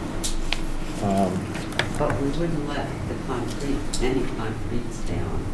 No, it has to be taken out. Everything has to be removed. Sure, right. Sure, it'll be in the order of conditions. All of a sudden, they dig something else and there's tons of concrete that's left. You know what is... We don't let that. Amy, you filed an NOI for the family that owns this property. Is there any work that's proposed on that easement area? No, other than the removal of the existing septic tank. Okay. Which you're saying is really not on the property? It's in the easement area. It is in the easement area. Yep. So the NOI covers both pieces of property. But you have an easement for it. I mean... It's basically, joint use, joint ownership. Okay. Part of the easement is that they can maintain and repair, and in this case, remove. I guess my question is, is this man part of that NOI? The owner of that piece of property? Not currently. But does he need to be if there's an easement on the property? I don't know, I think we should look into that. If you know what I'm saying? I do, yep. And he's here, so obviously he knows about it. So I don't think it's a big deal, but that's typically, when an NOI is filed, it has to be the owner of the property, or if there's someone else that's impacted, they're part of that filing.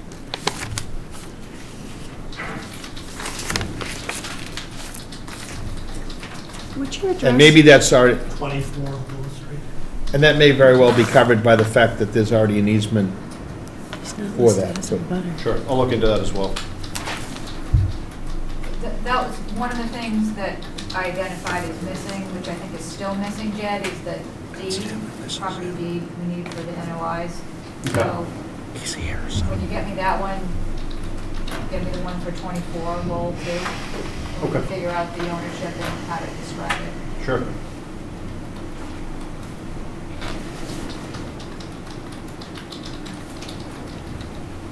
So some grading, erosion control. DEP on the. DEP with the footing. Yeah. I mean, I get that, it's from the size of the house, I can understand the engineer, I just really be curious as to how they're dealing, and it's a tough thing, because we keep getting these updates from either DEP or whoever claims jurisdiction over these pieces, and it's conflicting, because the building code will tell you have to do, and that's why they developed that matrix, so that people wouldn't be stuck in a pickle of, you know, the building code requiring a specific type of foundation for the dwelling, and then that being in conflict with a requirement from DEP or whatever. So hopefully that's not a difficult thing to answer.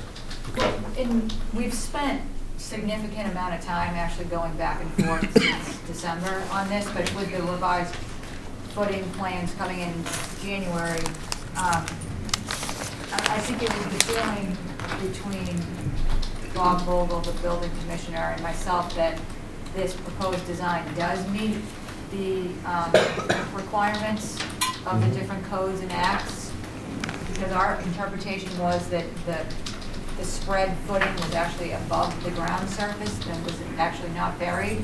But the way you described it today makes me question that. So if it's actually buried, now I'm not sure. So that's why I think. Right, and if the regulations have changed for a barrier beach, because before we were just treating AE and velocity zones were open piers, no footing. In AE, you could have footings and vented foundations. Right. So if there's a different regulation now, Peggy, yeah. So if in fact that's the case, I mean, certainly with the pattern piles and the vertical pile longer, and then keep the spread footing above, or, you know, flush with existing grades, so we're not excavating in the AE zone. Right. And the footing wouldn't be buried. Yeah, so I think Bob and I need to get together again and just look.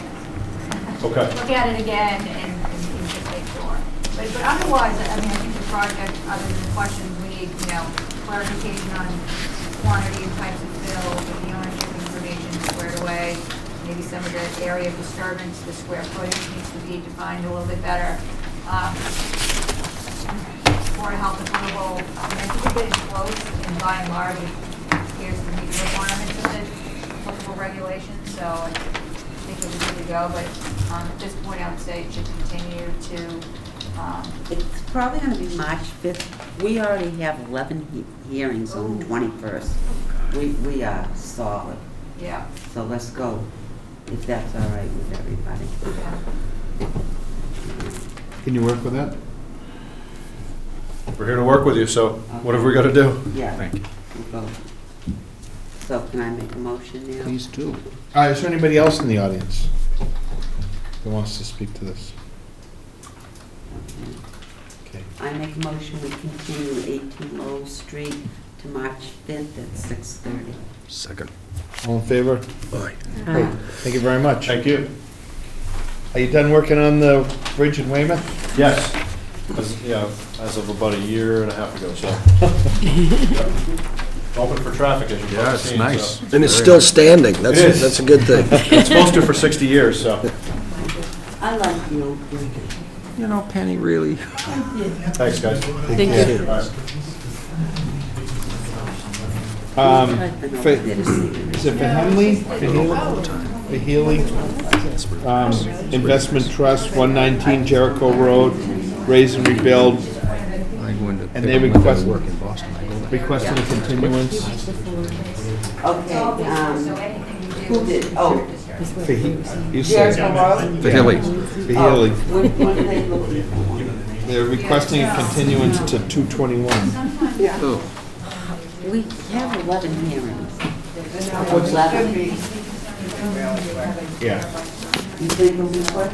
I also, they got the peer review, but it was too late. That's the only reason. 6, 7, 8, 9. There's a cap to how many we should have per meeting. Go 12? Yeah, Okay. I make a motion. somebody's gonna continue I to know. it. I was gonna say, the only problem Well, with that is you put a cap and then half If the they're gonna people be at continue. 7:25. Okay. And if we have an early night? Bonus. I make a motion to continue, whatever, 119 To when? to February 21st at 7:25. Second. All in favor? Aye. I don't even know what you just. Yep. We're gonna take a half an hour break. After the bathroom. Indisposed. 5 minutes. I'm going to the bathroom.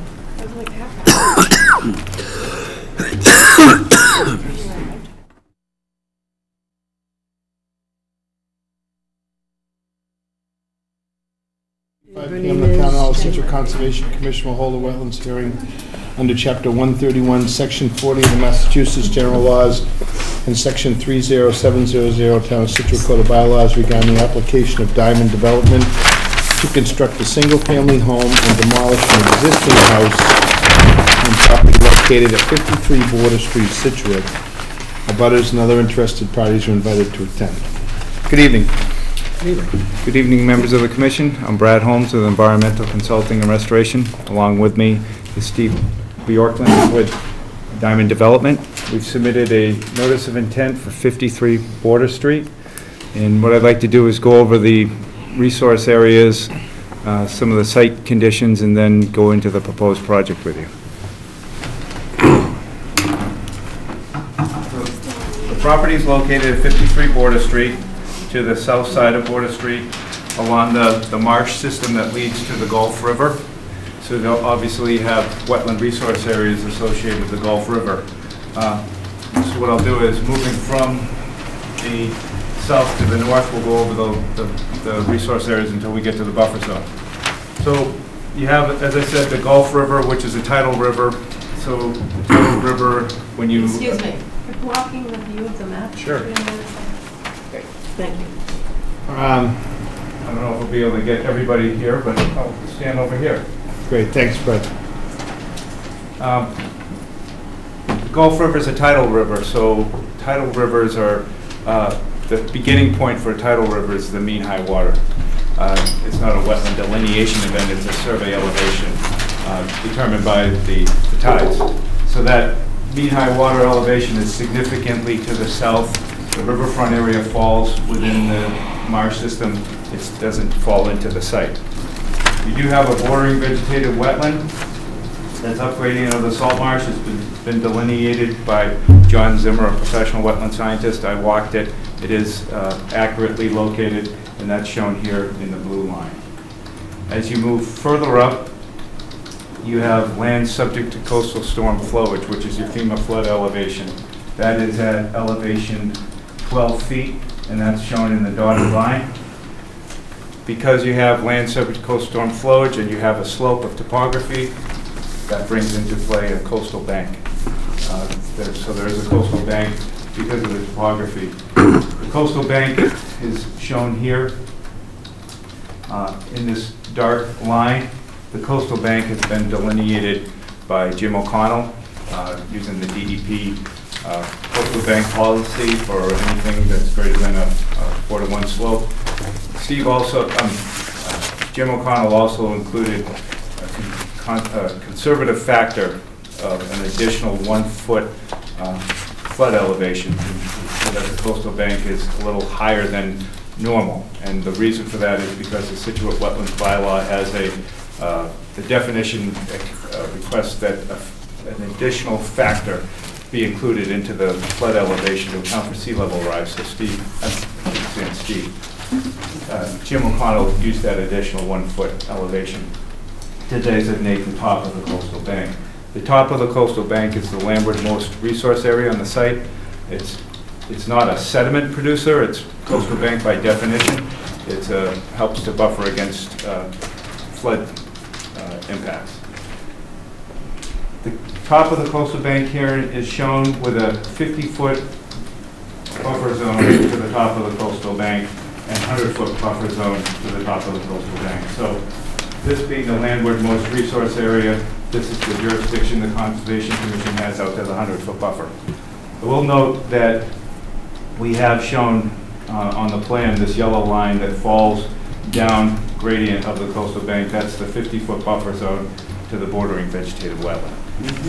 So what we're looking at is a project that involves some proposed work in the coastal bank and the remaining portion in the buffer zone to the top of the coastal bank. And what we're looking to do is we're looking to reconstruct a single-family dwelling at the site.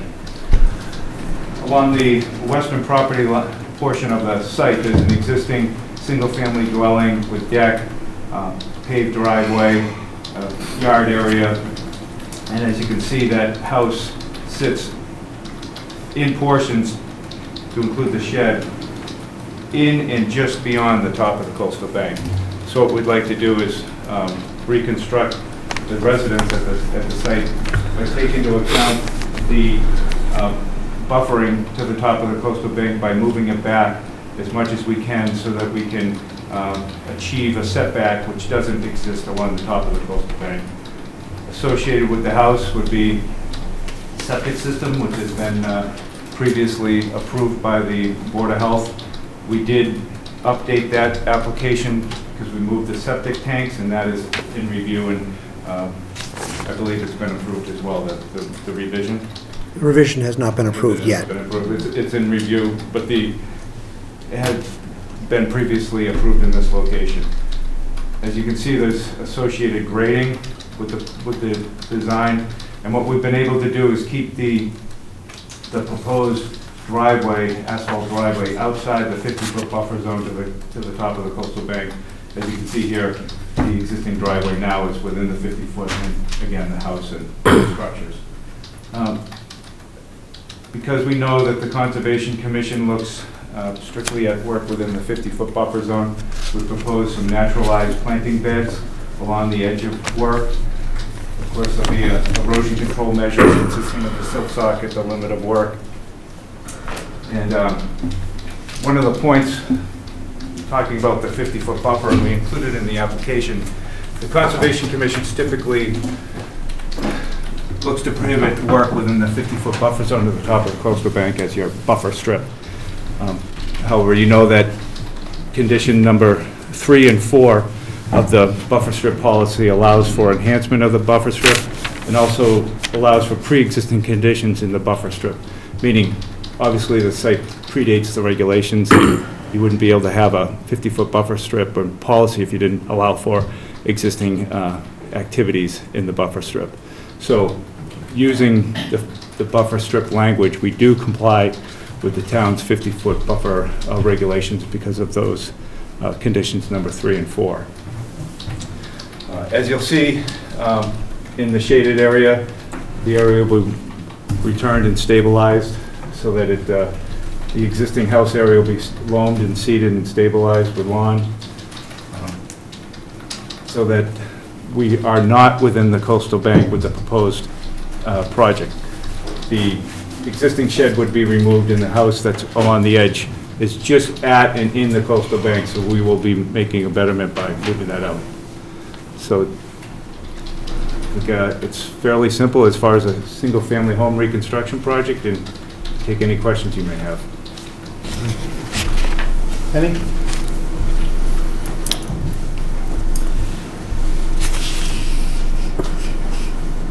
I don't quite understand why you have to move to another area, why you can't just rebuild in this area that's already been completely disturbed. Sure, I can address that, and I know Steve has some thoughts on that as well.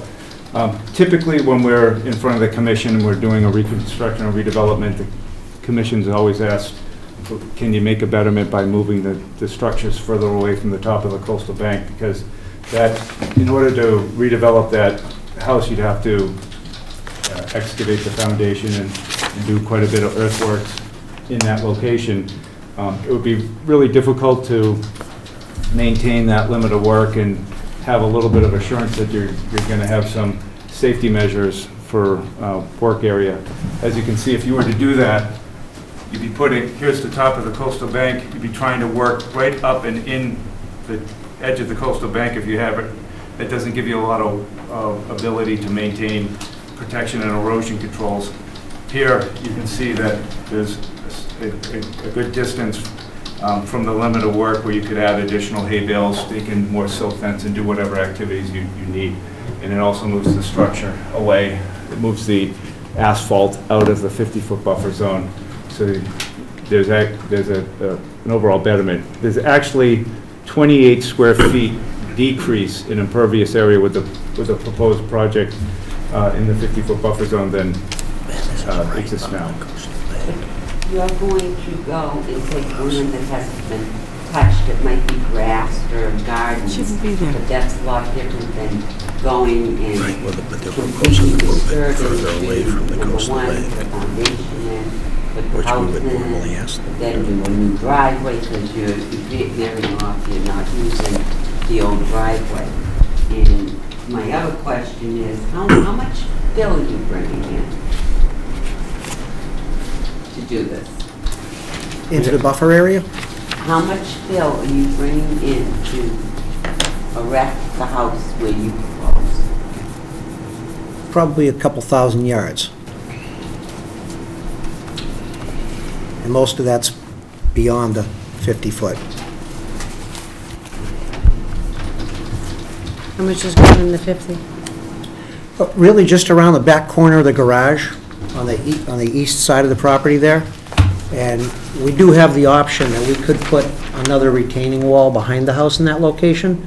We just chose to just grade it down and match it in with the existing grade, but we're amenable to either of those two options. So you could reduce the amount of fill around that back corner of the garage, but what's there right now actually blends into a rock ledge that's on the side of the house. If you can see it, it might be kind of tough to see on the plan itself, but as it comes down the side of the garage, that's actually a fill in that area to blend it into the ledge. And I know that the consultant made a comment about potential blasting in that area. We're filling over the ledge, we're not blasting the ledge out of there. So you're not doing any blasting at all? No.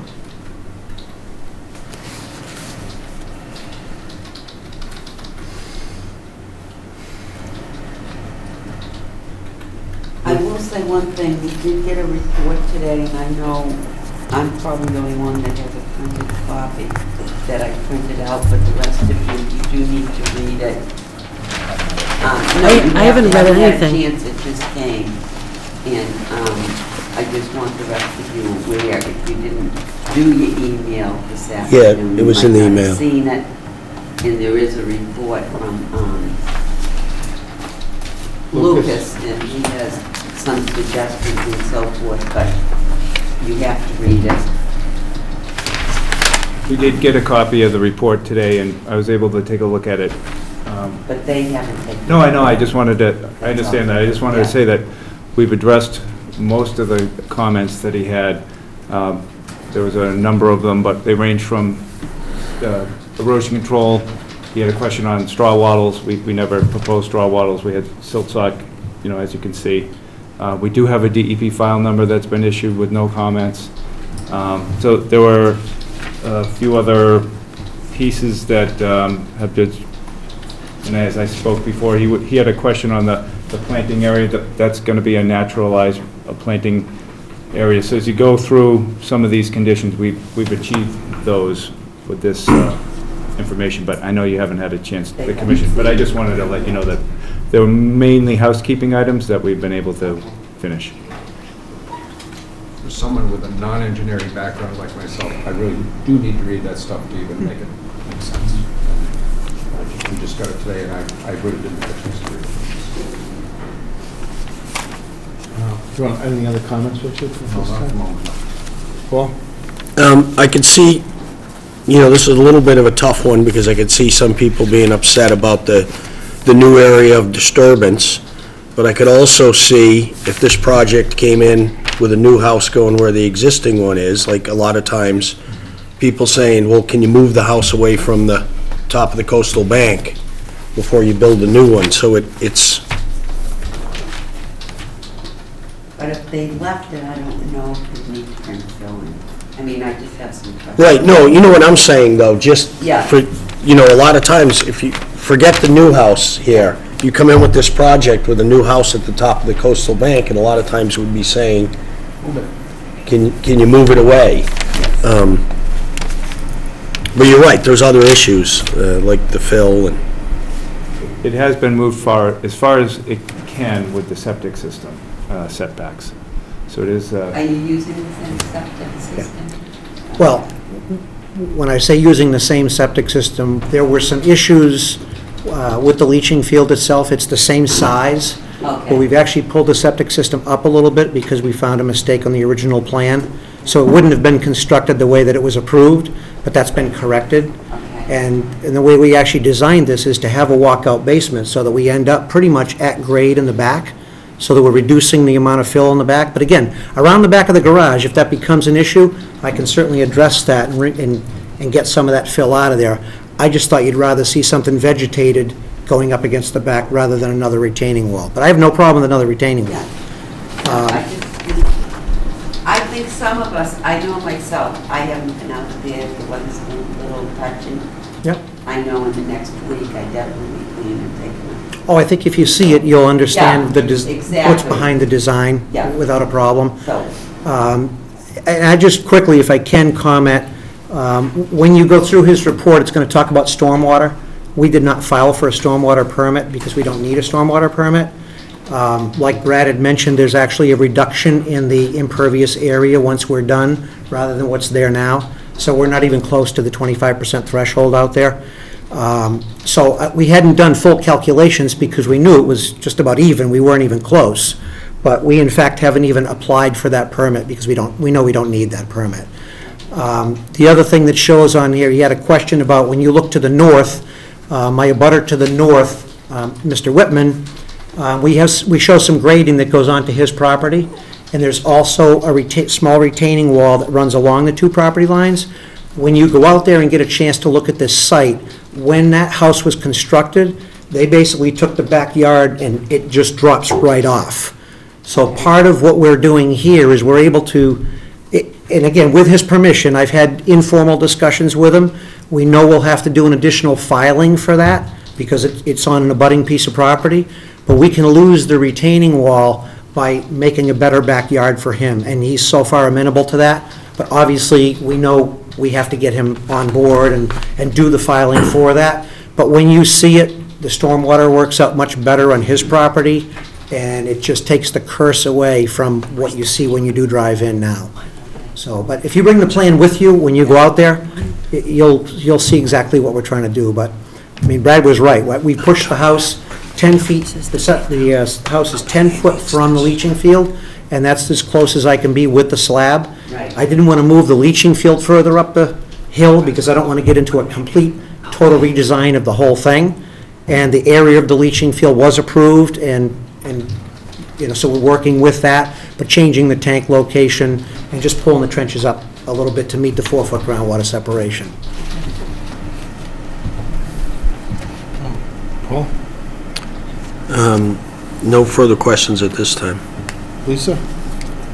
No, I don't have any questions until I can try to read all this, and once I do, I'm sure then I'll have questions. Jen? Amy? Yeah, so thanks for the introduction to the project. We were able to get the peer review underway. Unfortunately, it didn't come in until the end of last week. And it does appear that there are comments that need to be addressed. Sounds like they're starting to work away at that, so we'll expect to see revised plans. But I think most of all, the information we see in this project does not appear to meet the requirements of the Wetlands Protection Act and the Situate bylaw with respect to the undisturbed 50-foot buffer strip.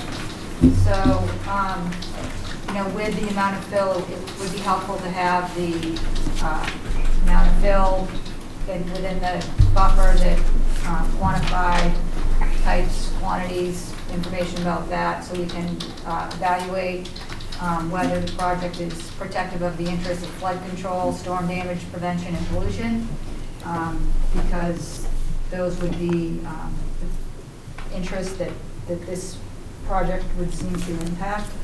I'm glad to know there's no blasting, because that wasn't clear to me.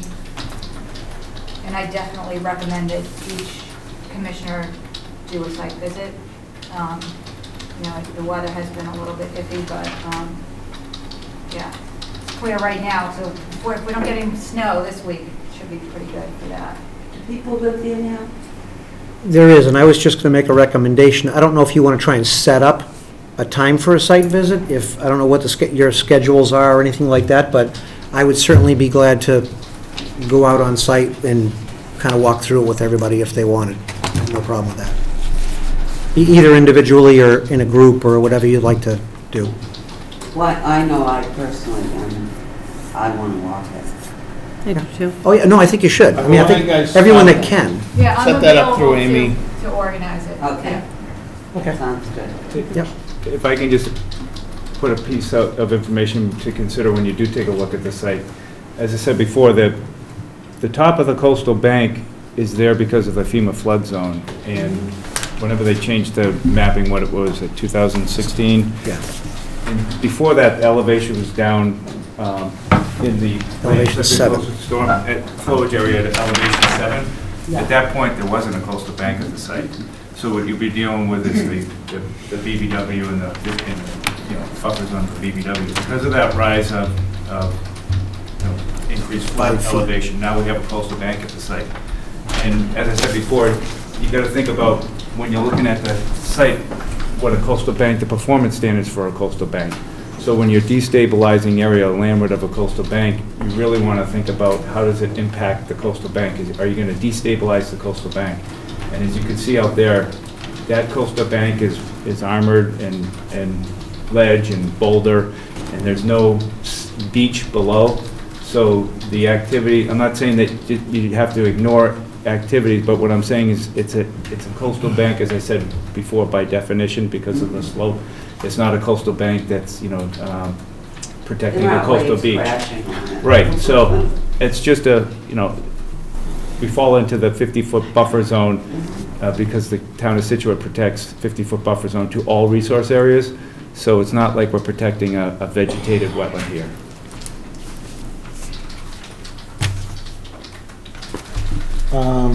Anybody in the audience would like to speak to this? Yes, sir. You want to state your name and address, please? My name's Jim Spellman, and I live at 49 Border Street. I actually have quite a bit to say about this, so I could, if you'll allow me. Sure.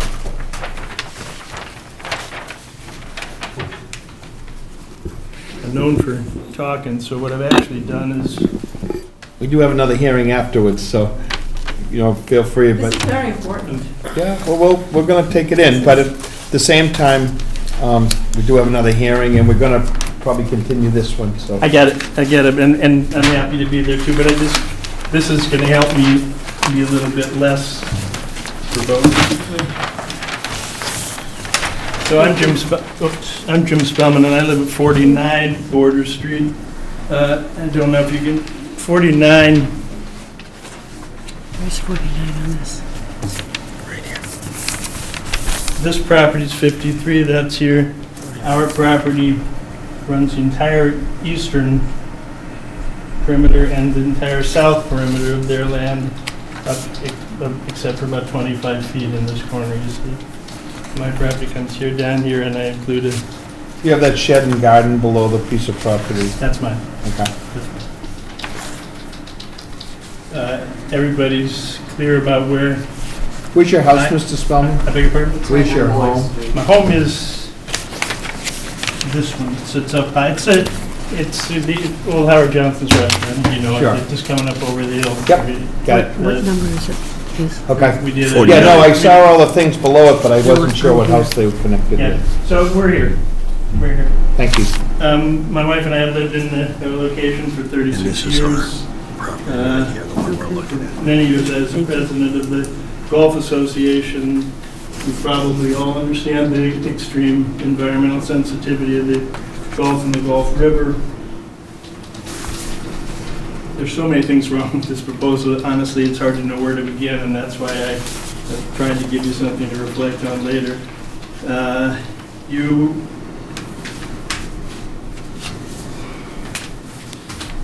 I'm told that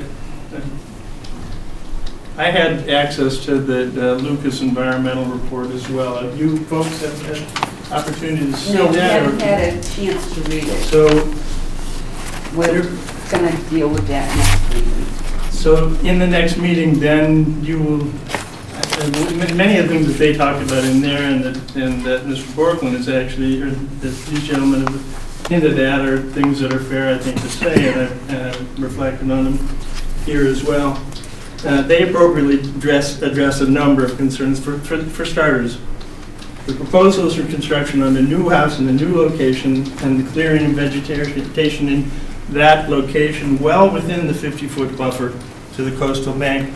Lucas Environmental correctly notes that this would in effect impact the only portion of the lot in which a continuous unaltered buffer strip in its natural state remains. The other half of the lot, where the present substructure sits, is already disturbed and altered, as you pointed out.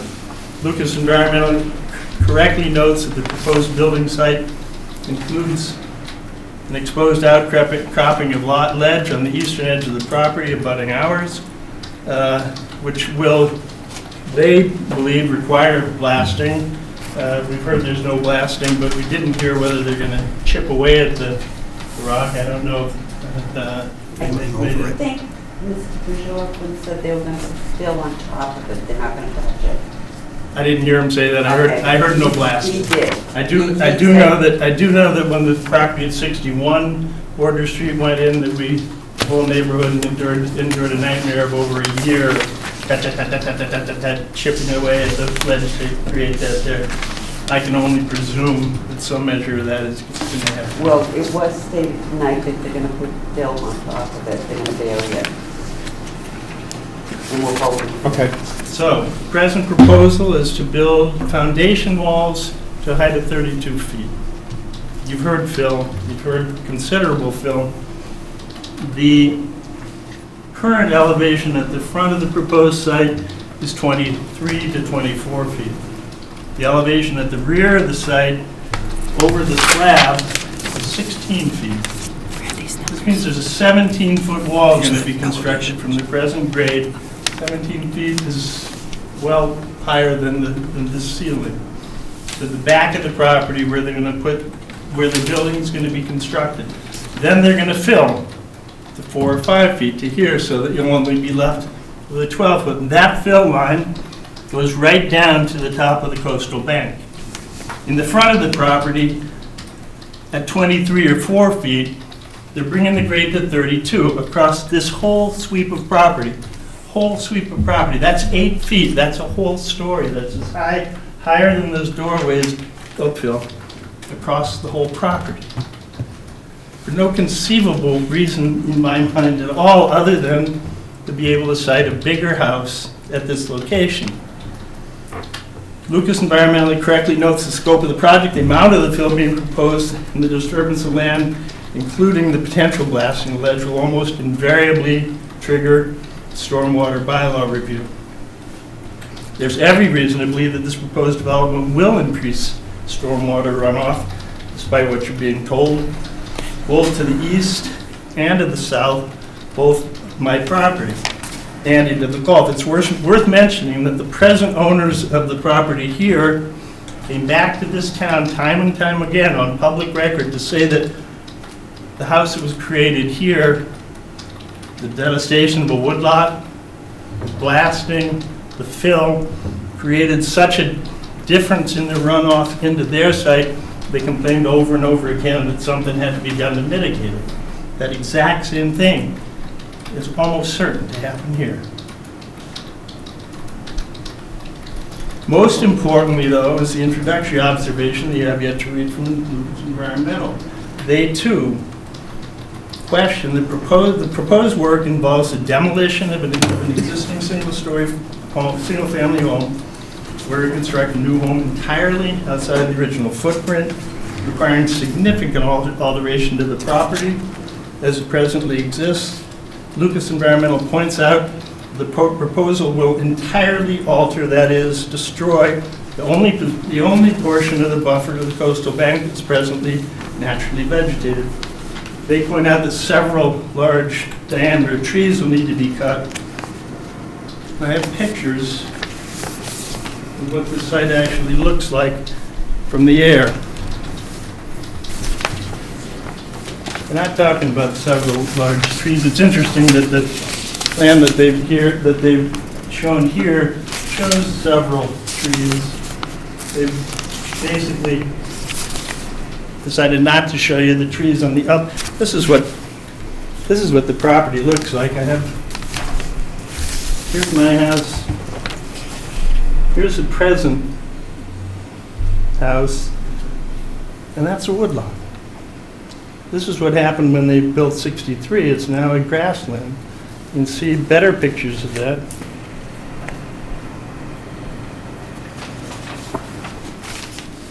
My house, the existing structure, the proposed building site.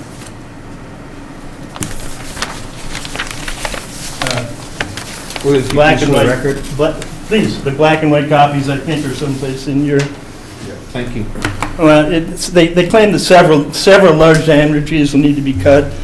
And try to convince you that it's considerably different than that. Many mature trees are going to be jeopardized, especially when consideration is given to the proposed site for the septic system, ground of it, and the fact that this is ledge. Often shallow ledge and even mature tree roots are invariably shallow and more easily damaged. One of the only 2 or 3 mature trees left on this property at 61. When this was created, a large beach at the front of the property only lasted 6 months. There's 1 tree left on this whole site. 1 tree out of an entire woodlot. Diamond Development states that this new site will utilize already disturbed areas of the property. My wife lived here, and I have lived here for 36 years. I can tell you with authority, the only disturbance on this proposed site over 36 years was a small garden, flower garden that Neil and Amanda Gray kept until about 20 years ago, when in fact the trees became so dense that they couldn't even grow flowers there. We abandoned it. The disturbance that you will see if you do a site visit now was created by the present owner, Joe Bonomi, when he spent days going over the property with a backhoe trying to find enough a permeable site for the 4-bedroom septic system that he has filed a petition for. As an aside, I'd like to point out that while he was approved for a 4-bedroom system, this is a 2-bedroom, 2-bathroom, less than 2,400 square foot house that exists on the present site. I need not point out to the commission that I could, on my property, design a septic system capable of supporting a Hilton hotel. Whether the plan is approved or not, falls back on what kind of a structure is going to be able to be allowed on this site.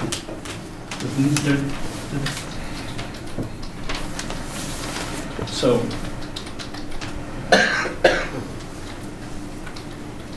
Lucas Environmental, you will read, aptly asks the question that Penny Lopes asked. Why shouldn't the footprint of the existing structure be used in that portion of the lot which is already disturbed, instead of pushing forward with a project for which there's no persuasive environmental argument and which is beyond any doubt, which beyond any doubt will create a much larger area of disturbance to the fragile site. There's no compelling environmental case to be made for this project, and we ask the Conservation Commission reject it out of hand. It's the only proper thing to do. We're not disputing at this time that zoning bylaws would allow for at least a modest rebuild on the present footprint, and we look forward to reconvening if and when such a plan comes forward. Building this house on this proposed building site is simply environmentally unacceptable. For the record, though, there's a couple other things that I believe need to be addressed. We'd like to challenge, we will challenge, the contention that the proposed building site is actually significantly further from the coastal bank. It will turn out that this is most likely not true. You'll see that the line from the coastal bank comes up here and actually touches the corner of the property as it's delineated here. Coastal bank is complicated stuff, and the 92.1 regulations that are difficult for any layperson to read, frankly. But as I read it, in an area such as in the southwest corner where you see that the slope comes up at probably less, certainly less than a 4-to-1 grade, the coastal bank ends up being the top of the AI zone, the top of the flood zone. I have shown you my property. I'd like to show you. You still have the site plan I gave you. Rather dramatic, actually. Whatever, did I take it back? We have your packet that's stapled, and then we have these color pictures. Here, this. Do you see this? This is off of the FEMA maps, right? This shows their property, my property, and curiously, that's the 67 property, that property at 67 you were looking at. Let me show you what happens. Same map, same scale, when you overlay the 100-year storm data.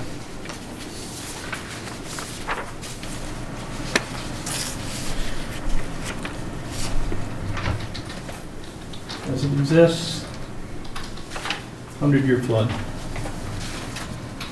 Two things are interesting about this. Three things from my point of view. First is, notice what happens in this corner of the lot. As opposed to the contention that storm waters would flood up here, they don't. In fact, they drip further from the house than the present site, which is just up water of here. Their contention that they're bringing this house further back from the coastal bank is simply not true.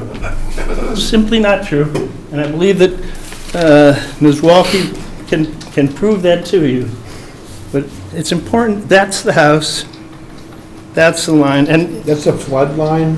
This is the 100-year flood line. Now, you could argue that has very little merit on the things you're doing because it's a 100-year flood line, except... we didn't argue that. One might. But let me point out to you that the Gulf River, again, not to be too didactic here, but this is the Gulf River as it currently exists.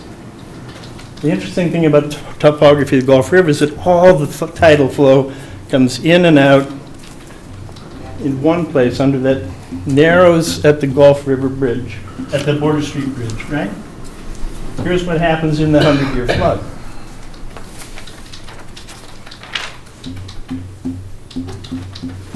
There, if you can still see it, is the bridge. Water's coming in from it, but until that 100-year event, what happens on a storm is water's, particularly when the wind's out of the north or northeast, we see it time and again. We used to see it, an event that would happen maybe once every 5 years where the floods would just overfill the lake. Now it's happening once a month. Yeah. Last week it happened every day, like high tide for the whole.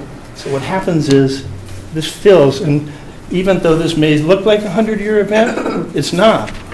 I can help address the resource areas if I can help address the resource areas if you need some clarification on that. It's hard to hold up GIS mapping as compared to topographic survey, and I can go over the details of that. But it's been reviewed by me. I find the plan to be accurate. It's been delineated by Jim O'Connell, a coastal geologist, and it's also been reviewed by the peer reviewer consultant, as he stated. If I could finish. I've been up to my ankles in it. Excuse me, you know, the meeting is going to have some order. I appreciate folks' concern. What I'd like to do, Mr. Spellman, is kind of wrap up your... I would like you to wrap up your... You've made cases for these pieces. We're going to let the applicant respond briefly. We do have some other folks for a hearing here tonight, and this is going to be continued. The members, so I understand that this is close, and I understand that you've got a lot of information here. I'd really appreciate it if we could just pull this together. I promise you I will. And then we'll give the applicant just a minute or two to, enough time to respond, and then we're going to continue this. Got it. Okay? Thank you. And I thank you all for the time you've given me. I just want to make one more point for the moment. There are a number of others I'd like to make, but I'll make one more. If I challenge this, I challenge even more this here. If these gentlemen are here to tell you that they've done a thorough review of the site. I'm sorry, but you can't believe them. What happens here, they cut this water line that they've already described. It comes to the point at their wall, and according to their calculations, takes a deep cut straight to the south. That doesn't happen. Is that, I'm sorry, can I just, that line is which? That's the bordering vegetated wetland. That's a bordering vegetated wetland. Okay. That's right in that area that you're referring to. You can see the topography raises up.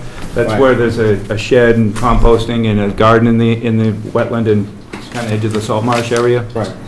Okay. It does curl there.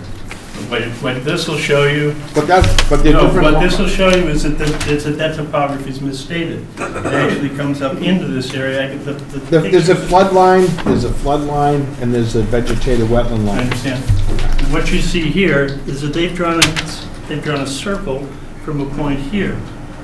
In fact, what they're failing to tell you is that this line actually, even when it was originally flagged, comes up into this property line. I can prove that to you. Board of Health, July 9th, 2015, Joe Bonomi, who, when he filed the original plan for this septic system, you'll see that this line continues. This line doesn't go here. This line, as flagged, comes up considerably in here. Now that changes this whole line up to here. These gentlemen know this. I can address that. Well, You're mixing apples with oranges. No, we're not. All right. This isn't a debate. Right. No. It's you're going to give us your thoughts, okay? And then we'll have the engineer have a chance to comment on this. We also have a consulting engineer reviewing it as well. I'm asking that we carefully evaluate this corner and very carefully evaluate this corner, because it's not only going to redefine whether this is appropriate, it will end up having a significant question of how much upland is actually on this site. So you're content. I understand the repercussions. So the piece that you're asking is whether that line is correct on that corner for a vegetated wetland line. I can do better than that. I can tell you quite categorically. I don't. That's your question. My concern is that this is a misrepresentation of that line. Okay. Thank you. Okay. Thank you very much, and we certainly will go through this. Obviously, we've got questions for this project. We have consultants reviewing the project, and we'll go through the whole process to get to that point. Thank you. Again, we know that we're going to continue on. I'll keep it real quick just to address that one point. As you can see in the plan, we did go on break, so yeah. See wetland flag number 1. The wetland delineator at the time was John Zimmer. Yeah. He went out and delineated the line 1 to 10, meaning one is stuck, okay? And the plan that he's referring to, what they did was, this is upside down, this is flag number 1. For graphic purposes, they didn't need that information. They were designing a septic system. They drew the line off to infinity because they didn't have flag 0 or -1 or whatever reference he would have liked to have used. As you can see, that line would have gone uphill in elevation. It doesn't do that. So the vegetated wetland line is accurate. The coastal bank is accurate, been delineated by a coastal geologist, and you delineate a coastal bank where land subject to flooding elevation is. I wish we could delineate it based on what we see for storm waves and whatnot, but we're stuck by land subject to coastal storm flowage, which is considered a coastal wetland. So when you look at the DEP manual for coastal bank, any coastal wetland, you have to consider the topography for the slopes. Because land subject to coastal storm flowage is a coastal wetland, therefore we have a coastal bank based on that 100-year flood zone. So there's a difference for delineation of a BVW versus a coastal bank. That's what I was saying for apples and oranges. Sure. So that basically, I've reviewed it. Tom Liddy from Lucas Environmental has reviewed it. It's confirmed it's accurate in his report. And Jim O'Connell has delineated and actually given a coastal bank 1 foot higher than would normally be done. Thank you. I sort of get the last swipe. Sure. So can you give us back the difference between the square footage of the proposed house in the 50 versus the square footage of the existing house in the 50? That you don't have to give us that tonight, but I want to know. In the 50 what? 50 of a coastal bank, because there's nothing within 50 of the bordering vegetated wetlands. In the coastal bank. Okay. All right. New and proposed. So I want to know how much, actually, you can even give it to us in impervious area, or the area with the coastal bank versus the proposed dwelling. Okay? Then the amount of fill would certainly be very helpful to know that. You've got a planting plan, and I'm just wondering how the area where the existing house will be removed will be revegetated. Is it going to be a lawn, or is there going to be anything else planted there? It's in there, it is going to be loamed and seeded, and I'm sure you're going to have a condition on there that talks about herbicides, fertilizers, and all that, because we're so close to the coastal bank. I have no problem adding some trees in, that's not a problem at all. The vegetated areas that Brad's proposing is shrubbery and things like that for the top of the bank. I see his planting plan in these couple of corners, but we are taking out, your proposal is to take out this whole house.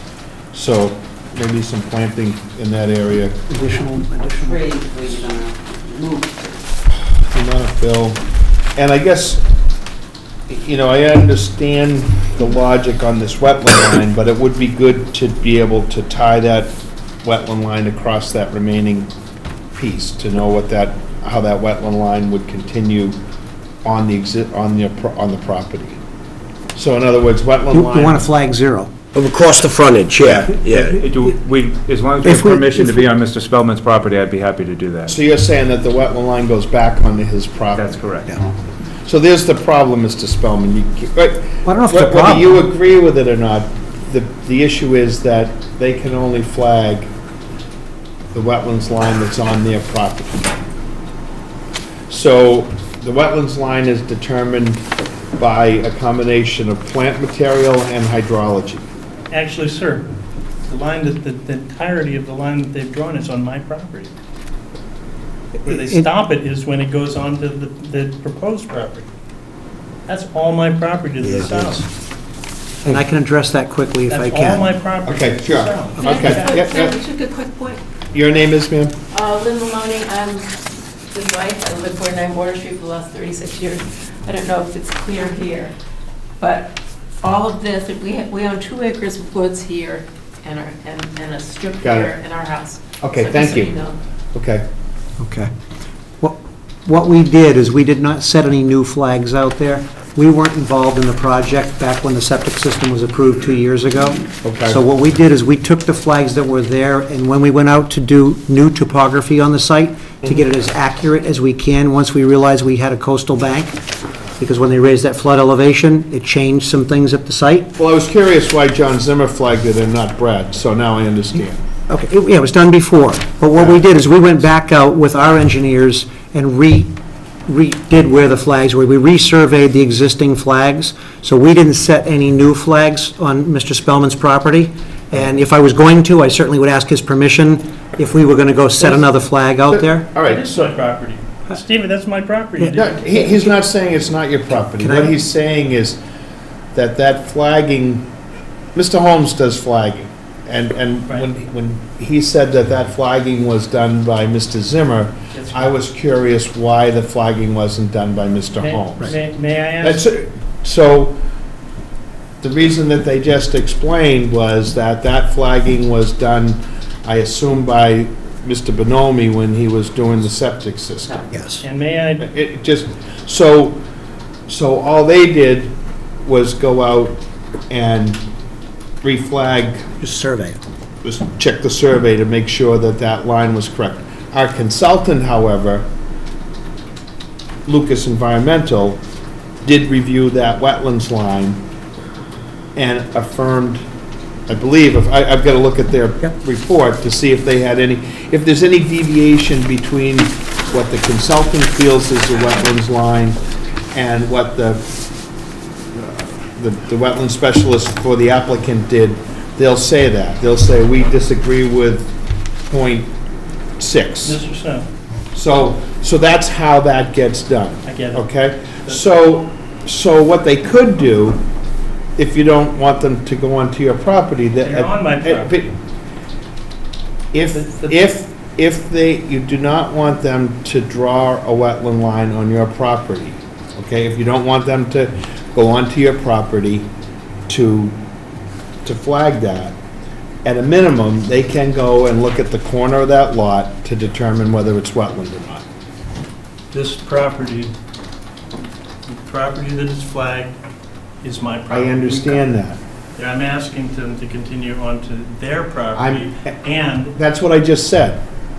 What I just said was that there's no reason that the wetlands person can't go look at that corner of the property. all I'm asking is that you do that, and actually, even if you would, examine, if it's possible, the original line, because I'm here to tell you that it's not, that these flags continued. You will find that somebody, I don't know who, took out flags that were here. Well, that's something that a wetlands person could look at. And I asked, and that's all I'm asking. That's how you will reconfirm. We're talking about it for 2 minutes about the same thing. Okay. That's how you're going to reconfirm that this is entirely wrong. I got it. Got it? I understand. That's all I'm saying. All right. I'm a pretty quick learner when it comes to that. Yeah, I'm a slow guy, so. Can I just very, very quickly, Frankie? If it's determined by the botanist when he goes out that the wetland goes down towards Then, your of course, property, then- can he hang a flag on your property? Absolutely. He's Okay, hung that's the all only those, question. Steve. That's the only question. He's hung all those. But I Of didn't course do he can. those. I didn't do those. That was Of done course- of before. course he can. Okay, All right. perfect. Of course he can. Perfect. Thank you. Thank you. That's great. I think that would be helpful. We're gonna go out to March with this, the first week in March, because we have too many the next meeting. Is there anybody else? Not that we haven't been pretty well vetted tonight. Sorry. It's all right. We're up to 12. What do we got on for? We It's have- gotta be March. Yeah, it's ridiculous, Frank. All right. Okay? You sure we're not going to continue 3/4 of those ones? No, it's not that tight. No, we had a bunch of new filings. Let's see how that all goes. Okay. They're refunding, All right. that's all. All right. Okay, that's the next date. Is it in my best interest to try to take the area that's behind the garage and do a retaining wall to reduce that fill that's coming around the corner of the garage? Any fill, reduction of fill is I great. think that we did it right by keeping it vegetated instead of having it tiered, but if you think that it's better to try to reduce that, I'd rather try and do it before March than Right. come in March and have you tell me that. Well, I mean, again, we shouldn't be telling you how to design your project, but if I'm looking at this and seeing a continuous slope running in these couple of directions versus, say, a retaining wall with a flat area, that to me would seem like a better approach. Okay, that's all I need to know. Not saying that we're That's- gonna, that, all we're, Right. you asked for I know, you asked for I get comment it, on I that get one it. piece. Yes, I get it, I get it. And just because you do it doesn't mean that, No? Well, If- I think that what is usually helpful to applicants following meetings like this is if we gather our thoughts and maybe rattle off a list of things that we feel need to be addressed.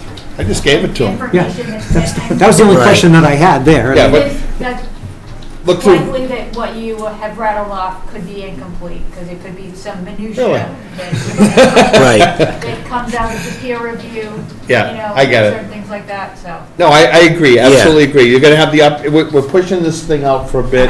You're gonna have the opportunity to review the peer review, and it would be great to get back to him with feedback on that, Amy. Thank you.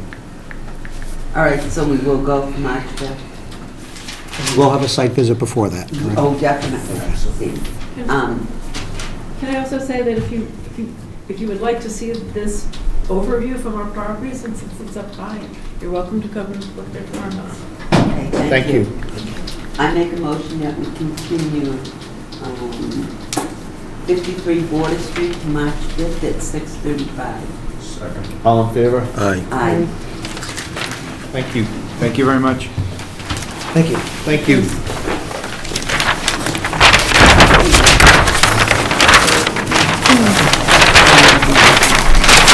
You're the man.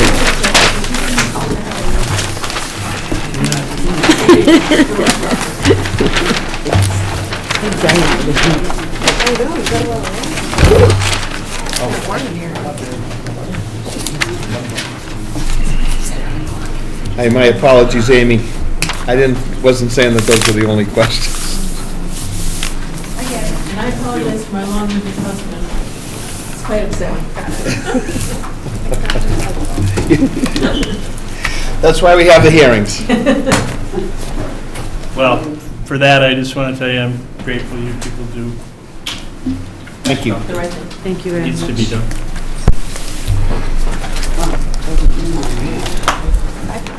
Where are we with this last one? I'm getting there. On February 5th, 2018, at 6:40 PM, the Town Hall, Town of Situate Conservation Commission will hold a wetlands hearing under Chapter 131, Section 40, Massachusetts General Laws, and Section 30700, Town of Situate Code of Bylaws regarding the application of Christine Seaver to construct an addition and a new deck on property located at 28 Gilson Road, Situate. Abutters and other interested parties are invited to attend. Good evening. Good evening. For the record, my name is Gregory Morse. I'm here with the applicant and property owner Christine Seaver. This is a notice of intent associated with an addition to her single-family residence located at 28 Gilson Road. Referring to the site plan, Gilson Road is at the bottom of the page. The property line is shown in bold. There are a number of resource areas on the site. They were delineated by Brad Holmes, a professional wetland scientist. They start with the limit of an inland bank at the left side of the page. This is associated with a coastal river. Off of that is the 100-foot riparian zone. The 200-foot riparian zone would be off the page. So the entire lot is in the riverfront area. We also have delineated in blue the edge of a salt marsh associated with that river, and then just a little further up gradient, the closest resource area to the project, which is a bordering vegetated wetland. Off of the bordering vegetated wetland in red, I have the 50-foot buffer zone, and in green, the 100-foot buffer zone. The entire lot ranges in topography generally around elevation 8 to elevation 12. The entire property is located in a FEMA A zone, land subject to coastal storm flowage at elevation 14.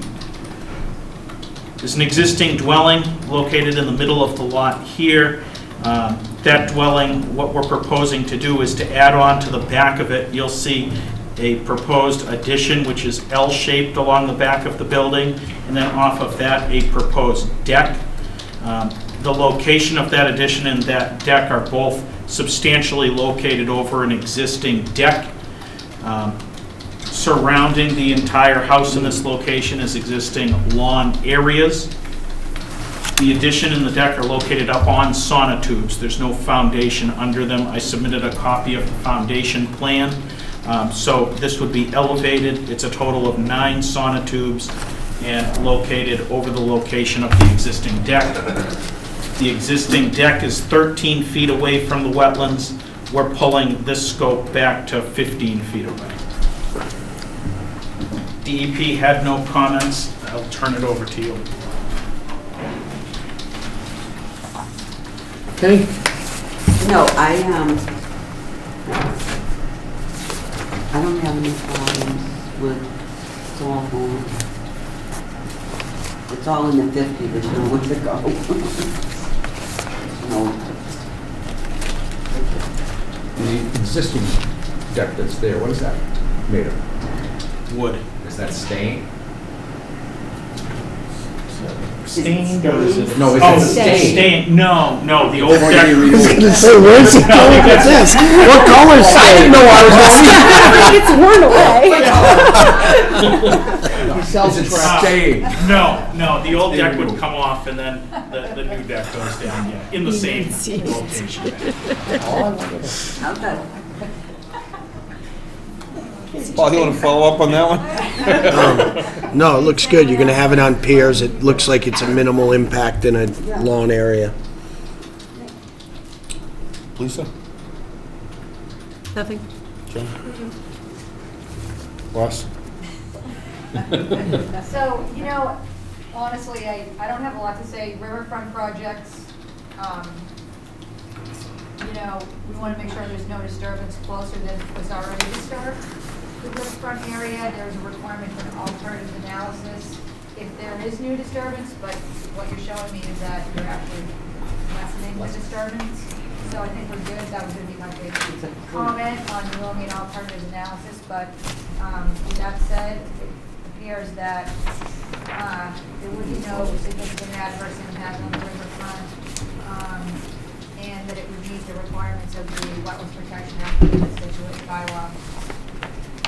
So, order of conditions. Need anybody else approval? No ZBA approval on this. Anybody in the audience? Where's the DEP number? On the top of my head, no, but we should at this point. I know, I didn't. Because I want to make a motion to close. Amy, Closed one in a long time. Yes. Oh, okay, never mind, Got right. it? Okay.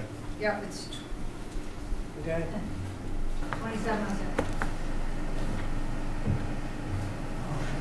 Oh, Is there nobody in the audience for this? no, I make a motion to close. The last hearing always gets lucky. A second. All in favor? Aye. Aye. Thank you See, very it much. was worth holding the right. I'm You're kid-free right now. going It's forward. nice. Hallelujah. Thank you. Thank you. Thank you.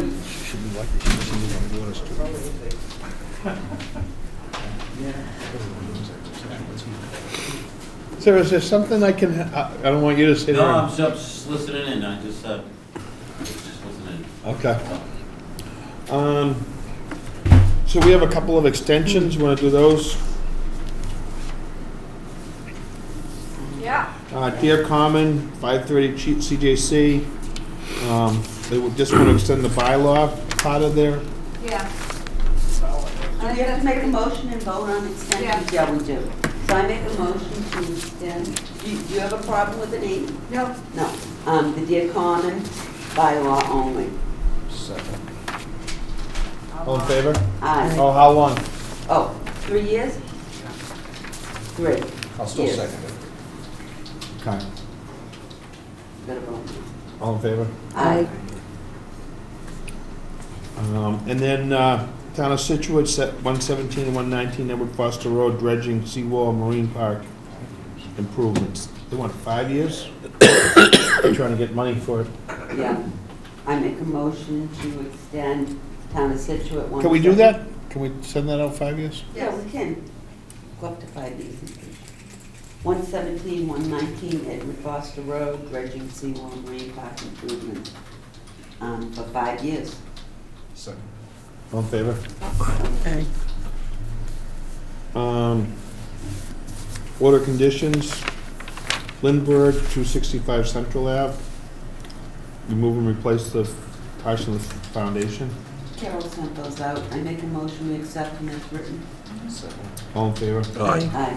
McKay, 20 and 22 Oceanfront Street. I make a motion we accept those as written. Second. All in favor? Aye. Freeman, 115 Glades Road, repair septic. I make a motion we accept those as written. All in favor? Aye. Great. Okay, we do have to do. Correspondence, we've got to end this meeting with an executive session. Oh, okay, I have, But before that, I got this. go ahead. Okay, today I got a email from Nancy Boyd, and the state has a grant program for recreational trails, okay?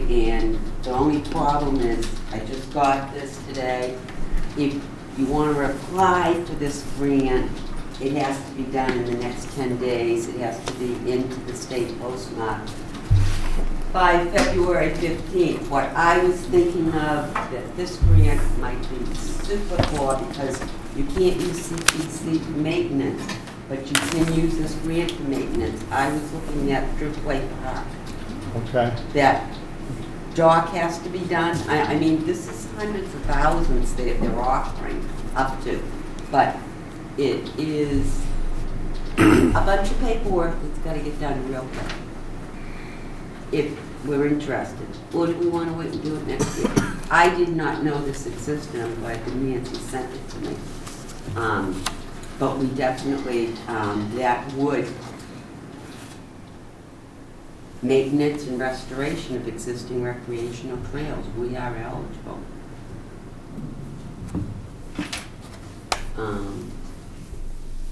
You know, there's a whole bunch here. What isn't eligible, they list that, but that's not what I'm thinking of. I saw the email, Penny, but I never read it. No, I understand. That's the eligibility, the next is the whole form. I just wish I knew about it earlier, because it is very tight.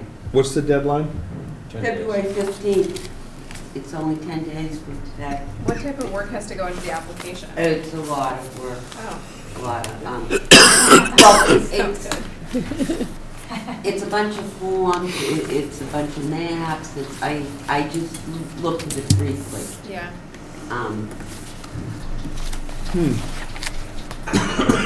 Is this something that's annual, that would come out every year, do we know? It does. Recreational Trails Grant does come out every year.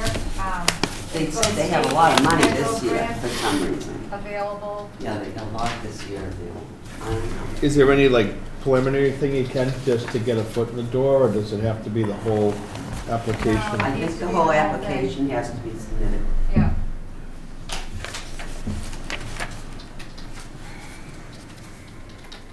There's a first page of, No, I saw it. Yeah. Let's talk about this afterwards, and we'll decide if anybody's got all right. time to do that. I just wish I knew about it, because I think that's perfect for the Driftway. Right. Because we can't use CPC. Sometimes with these things, you gotta apply for a couple of years before you get.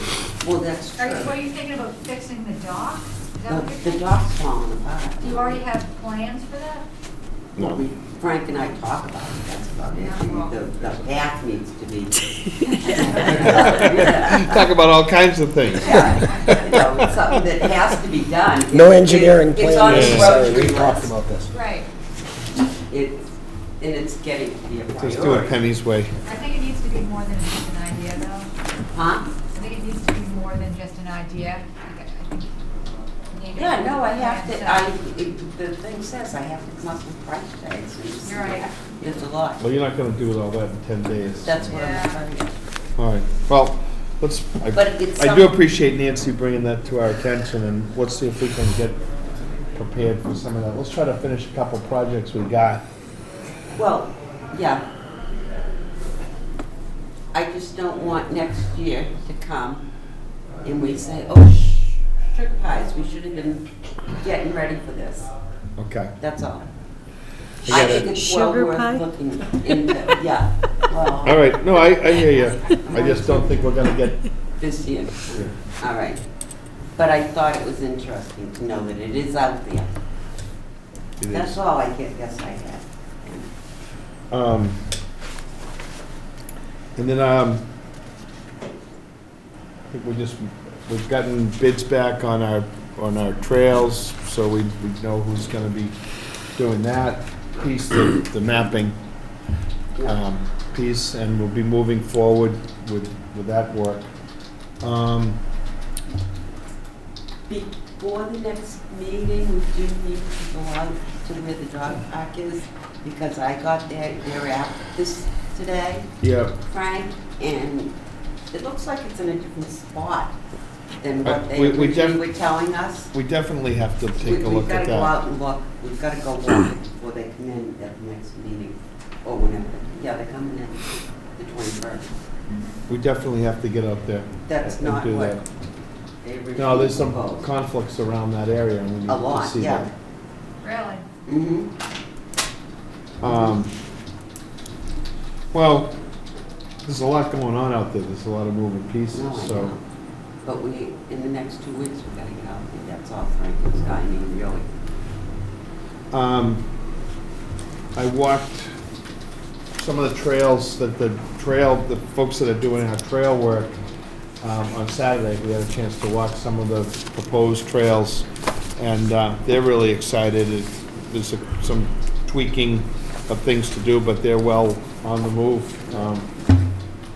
This was at the Damon property and a couple of other quick things, and these folks have been out there doing a lot of work, so it's good, it's great.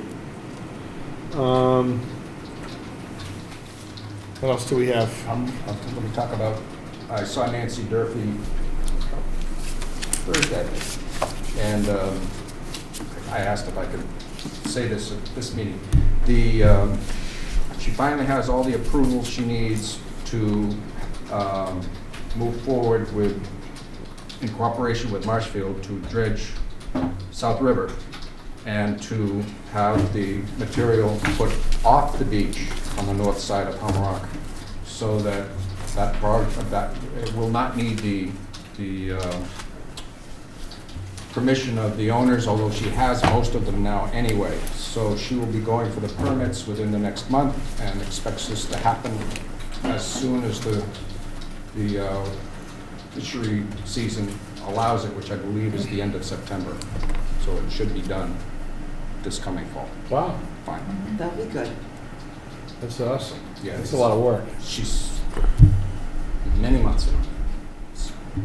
So it's basically going on the, It's going off the The go- beach. Mhm. And The it will government's be allowed to property. be pushed in naturally. Mhm. That's, at least that's the plan, yeah.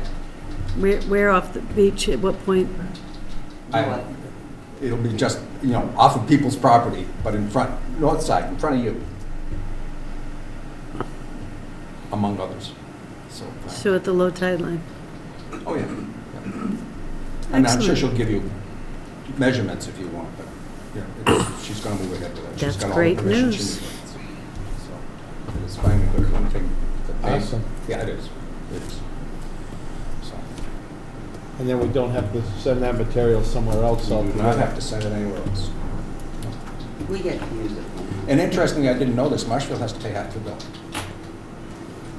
Well, I think. Because the Yeah. dredged material is from both towns. Yeah. Right. They're paying half the bill.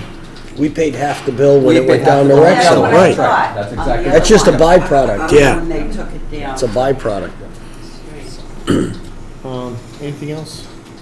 Well, I'll just give a quick update that we are in the middle of budget approval season, so, in the latter part of the fall, we submitted our request for budget, and now we're meeting with the leaders from the Board of Selectmen and the Advisory Committee. Met last Thursday night with the Advisory Committee, and our budget, which doesn't really have a lot of surprises in it year to year, you know, it's pretty much the same. The one item that we're proposing to keep is the funding for the 10-hour-a-week position for Patrick, basically. I don't know if it will be him. If he chooses to stay, hopefully he will, because he brings so much to the table. But anyways, but their response was positive, and so we're hoping that that will continue to be funded into the next fiscal year. We'll be meeting with Board of Selectmen coming up this month. So. Good. So hopefully we'll get similarly positive response. No, it is helpful to deal with a lot of the different, you can see there's just so much more filings going on here, and a lot of stuff just doesn't get dealt with, Well, or the doesn't. cleanup stuff, the stuff, yeah, it's been hanging out there. Well, there's- The advisory committee sufficiently grilled us for like a half hour on like, what do you do, what, you know, how could you do that without him? You know what I mean? It's like, without the extra help, it's like, I mean, we try to keep as many balls in the air as we can at one time, but, you know, inevitably things fall down if you don't have enough manpower to do but what's necessary, so. And we have deadlines, we have to start hearings by a certain time. I mean, we can't Yeah, just they say, well, you know what, precedent. we're busy for the next 6 months. Right. We might try to incorporate that, but. Well, that's a good lead into the executive session that we need to go into. But we have to shut this meeting down. I'll make a motion to Do you want to adjourn. approve this, once again? Huh? Minutes? Oh, I'm sorry.